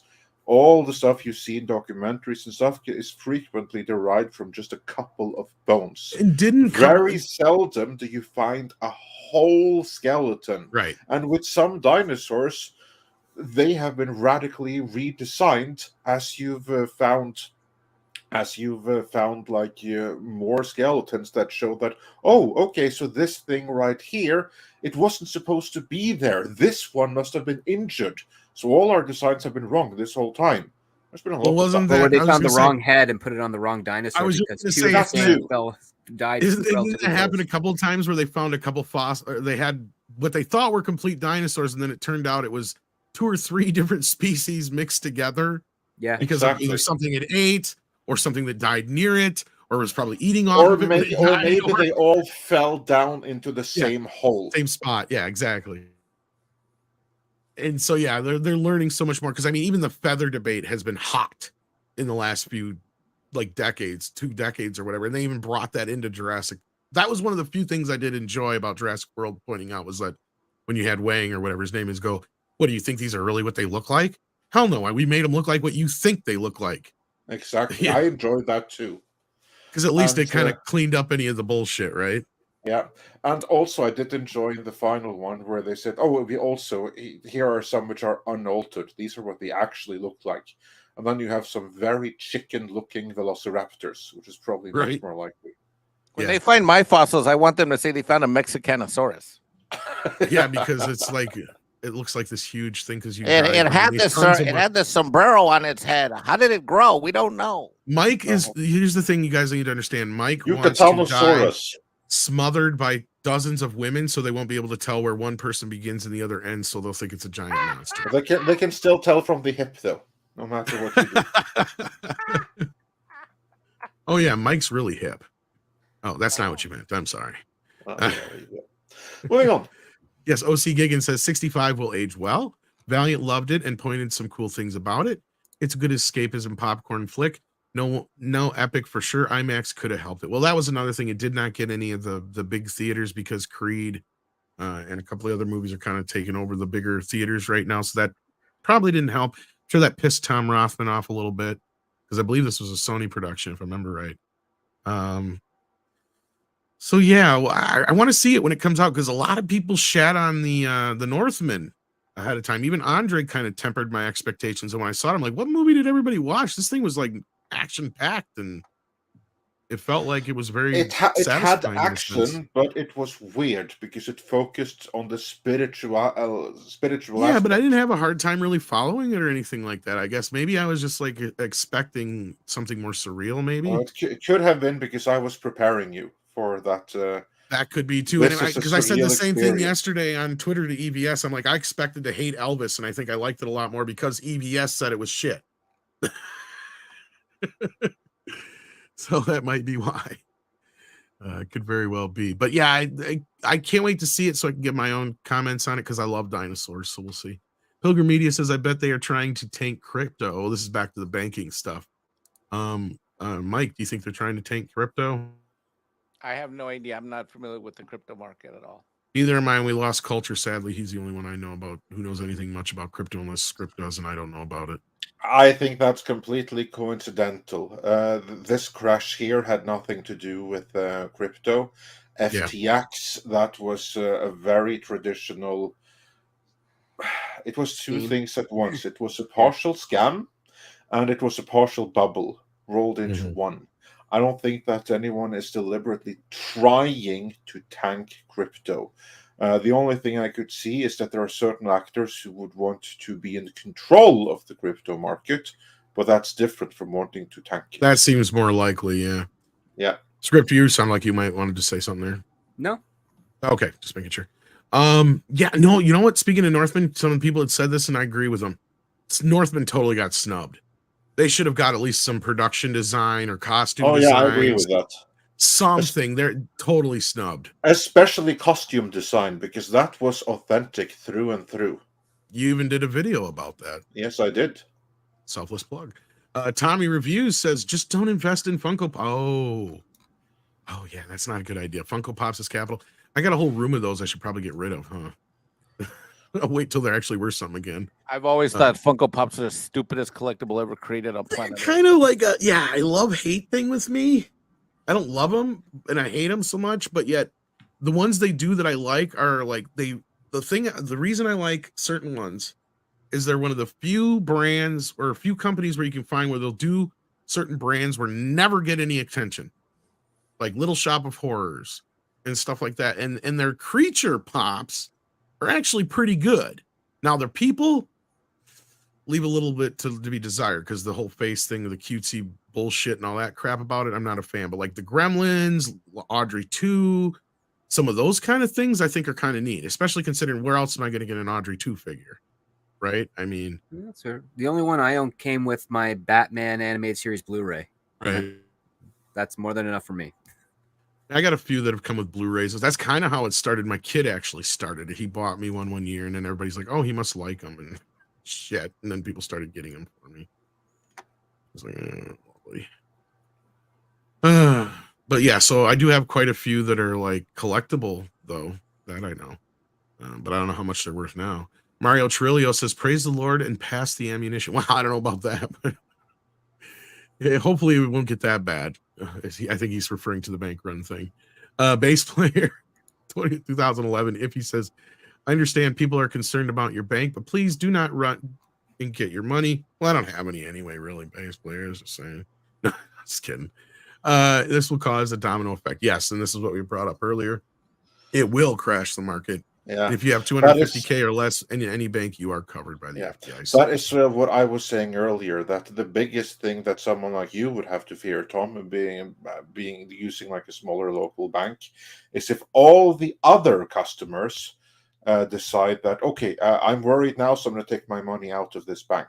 That is one thing that can end any bank, especially. What? They took my $25.36. I had an order pending on Amazon for another 4K. I'll never get that Blu-ray now. And that is kind of like the one thing that has me worried here. Like, there's one ripple effect of this, only one that really worries me, and it's that one.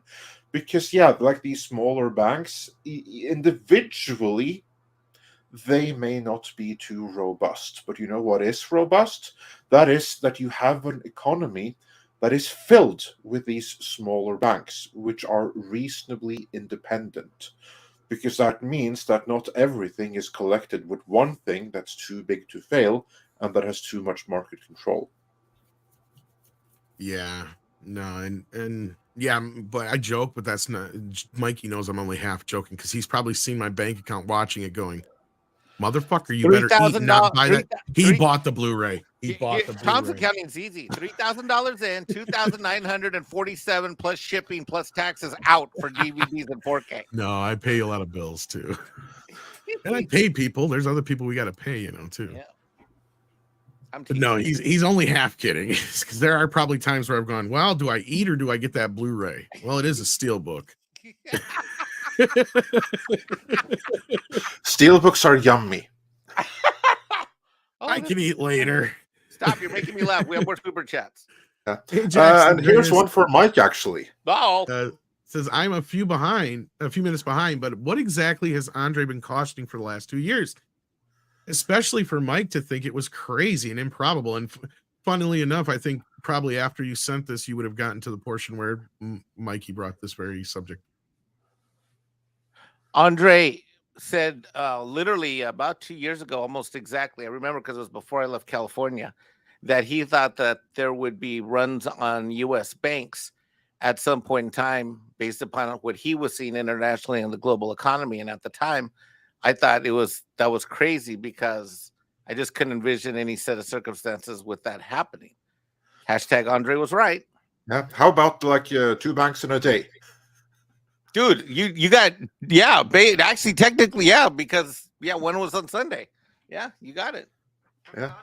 And there are more to come, people. Don't be surprised. I think there's between 1 and 5 more to come. Yeah. Yeah, no, I think so too. This isn't over, because stuff like this happens. It doesn't happen in isolation, and it takes a very specific set of circumstances for it to happen. Like, you have to have like 3, 4, 5 things that happen all at once for it to happen, but 4 of those are there now. And the only thing you need right now is for people to be worried and take out their money.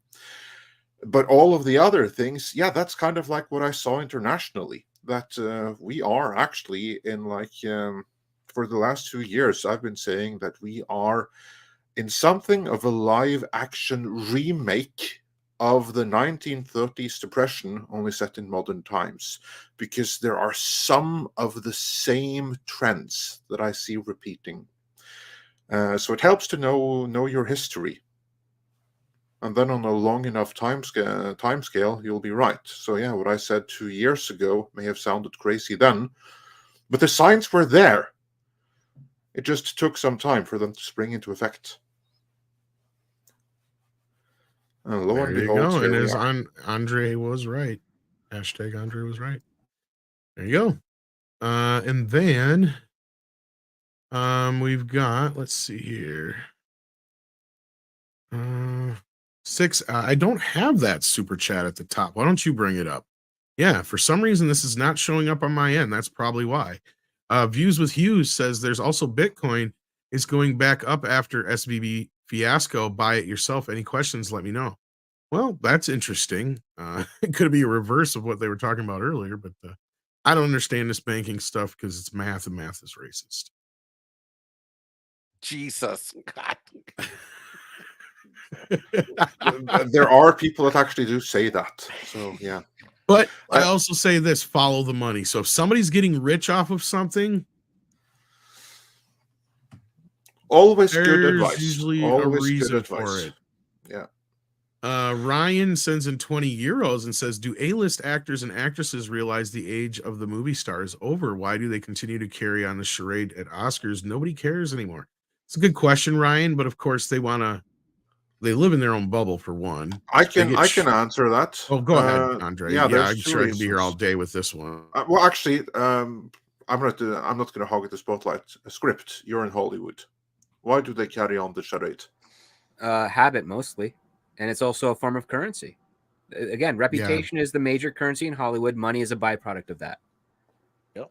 No, Script's right. I'm waiting till the day that somebody who's nominated for an Oscar actually sues the Academy because they didn't win. That'll be hilarious because they'll say that it damaged their career and they should have won. They are so self-entitled. We're getting to that point with these fuckers. That's going to be very hard because an Oscar nomination does not damage your career. I know. That's just a slightly lesser. That's the silver to the gold in regards to. I know, but I was trying to be hyperbolic. Yeah.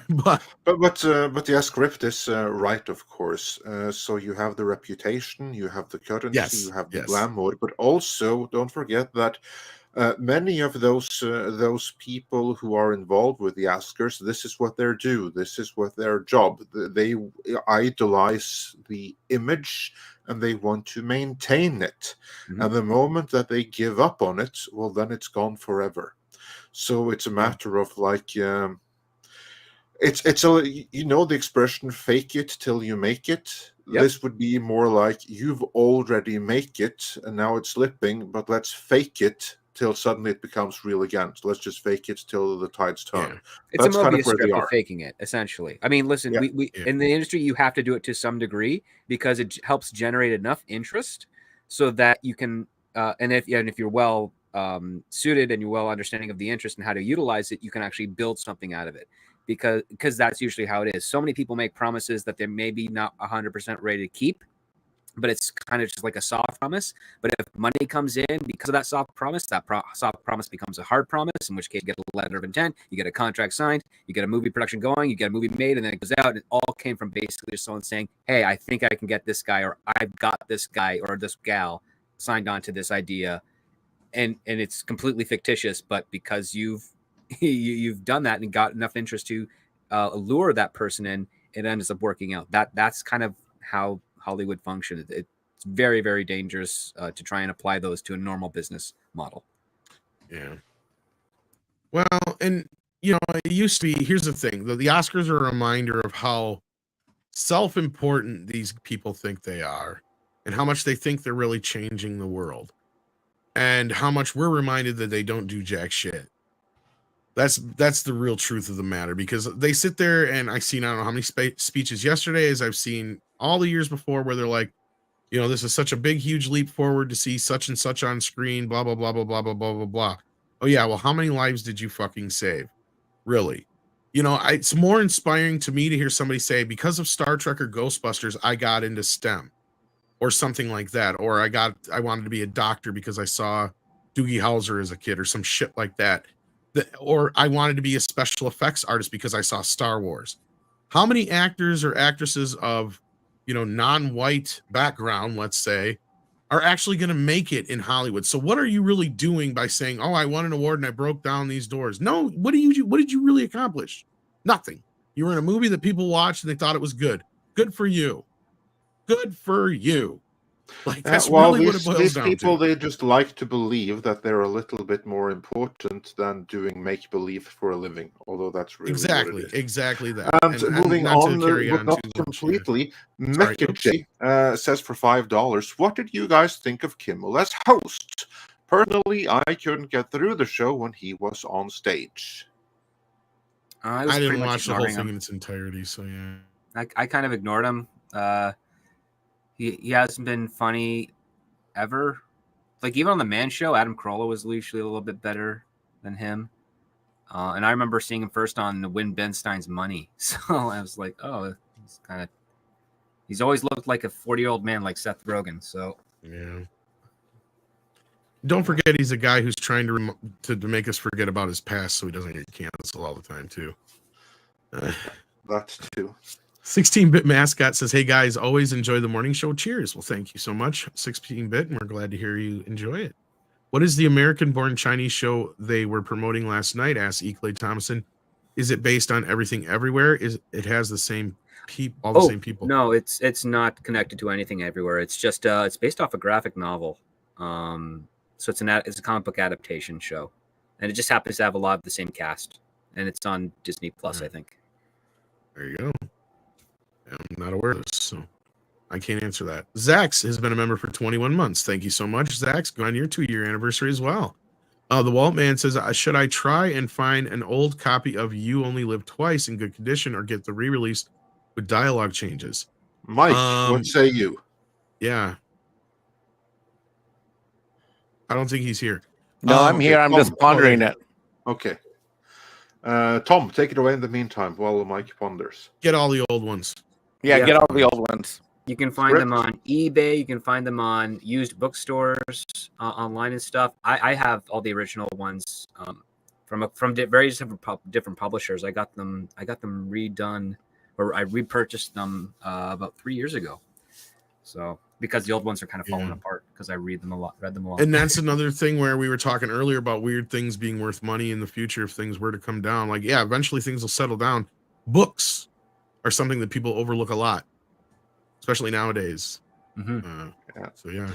And I will also say, those re-release with dialogue changes, you let that thing collect dust on shelves. Do not support it with your dollars in any way. At no point should you ever buy a book that has been modified or changed. Find an old one. It'll be a much cooler collectible as well. It'll look better on the shelf. It'll have better artwork. Go with the old one. Modern books suck. Yeah, and as Six is pointing out here, there's ways you can also get alerts when certain things pop up if you can't find something right away. So, and local bookshops and always a good places to start. Jesus Davila sends a thumbs up. If you hadn't hit that thumbs up yet, please do, and thank you, Jesus. Then we got STR Red Wolf, who says Signature Bank is the one shut down that was a lender in the crypto market, but they paid back all the depositors per NPR. Oh, well, problem solved then. There you go. Doug 1985 VA Loves Horror says, I want to see Step Brothers 2 starring Tom Connors and Ethan Van Sciver. That'd be an interesting film. Yeah. That'd be a very interesting film. Thorin Volmika? Thorin Valomiaka, who's from you Finland, which you can tell because his name ends with Eka. So he comes from the same place as the movies do. And he's obviously seen it because it came out in Finland last fall.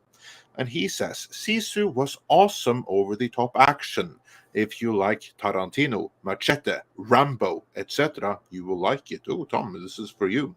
Minus for bad Germans speaking English, not German. Yeah, that would be the Norwegian actor. So, yeah, sorry about that. Yeah, even at least Tarantino goes, like, gives them, slips in and out of the dialect. So, yeah, it gives them a reason to. But yeah, no, I'm looking forward to it. Hopefully it happens soon. It's supposed to come to Netflix, I think, here in the US, from my understanding. Arturo Trevino had a question for me and really wanted me to answer it. So best I can answer it, I'll do it quickly. How can you compare with Dolby Atmos to DTS-X to IMAX? Can anybody answer this? Okay, well, IMAX is a theater and a screen version. Dolby Atmos and DTS-X are two different soundtracks. And what basically those two are, they're very similar. It's multi-channel sound, but it's object-based. And that means you have not just audio to the left, right, front, and back of you. You also have audio to the top of you as well. So in DTS-X is similar. So they're just different formats of sound. And as far as IMAX goes, it's unrelated to that. Your IMAX screen can have Dolby Atmos, or it could have DTS-X, or it could have standard DTS, or it could have classical Dolby Digital. But basically, it's just about the number of channels. And Dolby Atmos and DTS-X are object-based as opposed to channel-based mainly, which means it actually has a matrix inside that figures out where your speakers are and then places the sound accordingly. That's the best way I can answer it. Does that make sense to everybody? Yep. Okie dokie. The form 581 says, any possibility these banks are banks that deal in crypto? I think we've kind of answered this, but if you want to refresh that memory, Mike. Banks don't deal in crypto. Yeah, not like this, and not in this situation. Like I said in the beginning, it's a short version, but yeah, it was a. This has nothing to do with crypto. No, nothing at all. Yeah, and just on that note, like if your tablet has Dolby Atmos, well, it has what's called simulated Dolby Atmos, unless you actually have the speaker set up, then it's not true. But yes, that is now one of those things. And then we have L. Humphreys, who sent in a £5 super chat. And it is a pair character doing a classic mic drop. Well, thank you, L. Humphreys. We got John Thomas, who says if SVB weren't overexposed because of ESG crap, would it have happened? Probably not, Mike? I don't think. Mike? It's not that they were overexposed because of ESG crap. It's the fact that they were involved in the bond market, and the interest rates changed. That triggered a hole in their balance sheet. They had to plug that hole, and when their large depositors realized they didn't have 1% of the total asset base and they needed to raise that money, that freaked everybody out. There was a run on the bank. The whole woke ESG thing just happens to be while they were fat and high and riding on their egotistical and financial laurels, they chose to invest in that crap as opposed to taking care of their financial needs and their analysis and their reporting and their governance. Yeah, exactly what Mike said. The ESG is, in a sense, it's incidental. They could have gone for commodities that weren't ES or that had like a lesser ESG score, and it wouldn't fundamentally have changed anything because of exactly what Mike said right there. The ESG is incidental here. There you go. And then we've got Morgan King here, who's says, great show, keep up the great work, and we want more Mike. Yes, we do. He does not think he's a YouTuber, though, but we keep reminding him he is, whether he likes to or not. London 1965-7 says, Mike's skeleton will be found stuck in an ancient window frame. Oh, what? You know what? Okay, you know what? You know what? I don't even have a response. That's so because you know it's true, because you'd be like, oh, shit, honey, it's the end of the world. I got to go. Boom. Actually, I haven't had a sound effect for that, but we're not even going to bother because we're almost done here. We've got Navy Lax 2. I think that's what it is. Says we need Hollywood alternative. Well, people have been saying this for a long time. What's weird is Hollywood was the alternative. Hollywood is the alternative. The thing is that we've undergone almost 20 years of Hollywood pushing out the alternative when the alternative achieves the very things that Hollywood likes to gravitate towards. And needs. It's so weird because like they're doing it for all the wrong reasons. Some are doing it to hold on to their position and acclaim. Some are doing it for ESG. Some are doing it for party politics.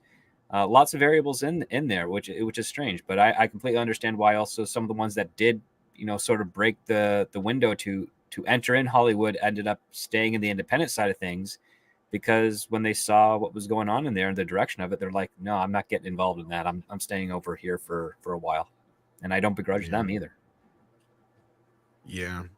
OC Giggin says, anyone read the Dragonlance saga? Why no movies? I'm familiar with them, but I've that's never the read them. Margaret Weiss stuff. I'm a little familiar with that. I think someone has the rights. They just probably haven't found anyone interested in backing it for release or production. You can say that about literally 1,000 other literary sagas as well. Oh yeah. Why no movies? Well, because for one, it didn't have anyone trying to push a movie, or it didn't find anyone interested in funding a movie, because you need the two of them. You need someone pushing for it and someone that can make it happen. And anything that doesn't have actually both of those two, it simply ain't going to happen. And that is 99.99999% of literary sagas out there, fantasy or otherwise. And so many books, I mean, and this has been happening since at least the 50s. So many books that get published that have a little bit of tracking, studios come in and buy the movie rights almost immediately. Yeah, and then when somebody actually wants to do something with them, they're sitting in some other place, and it takes forever to, like, find, you know. Yeah, it's hard to say. First of all, yeah, it's a great question. Who owns the rights? That's usually the first thing everybody has to answer. And it's sometimes a pain in the ass to figure out. King Kong comes to mind when it comes to the whole, like, who actually owns what question. For years was in and out of courts over it, because the book rights were in a different place than the movie rights, and it was a whole big mess, kind of like Lord of the Rings is right now. So yeah, it's one of those situations where sometimes that's why. Otherwise, there's just not enough interest in it. They don't think. But at the same time, who knows? There's probably been 5 different versions of this that have probably been in some form of, you know, pre-production or development that have just never come to fruition. Yeah, development would be accurate. Sorry.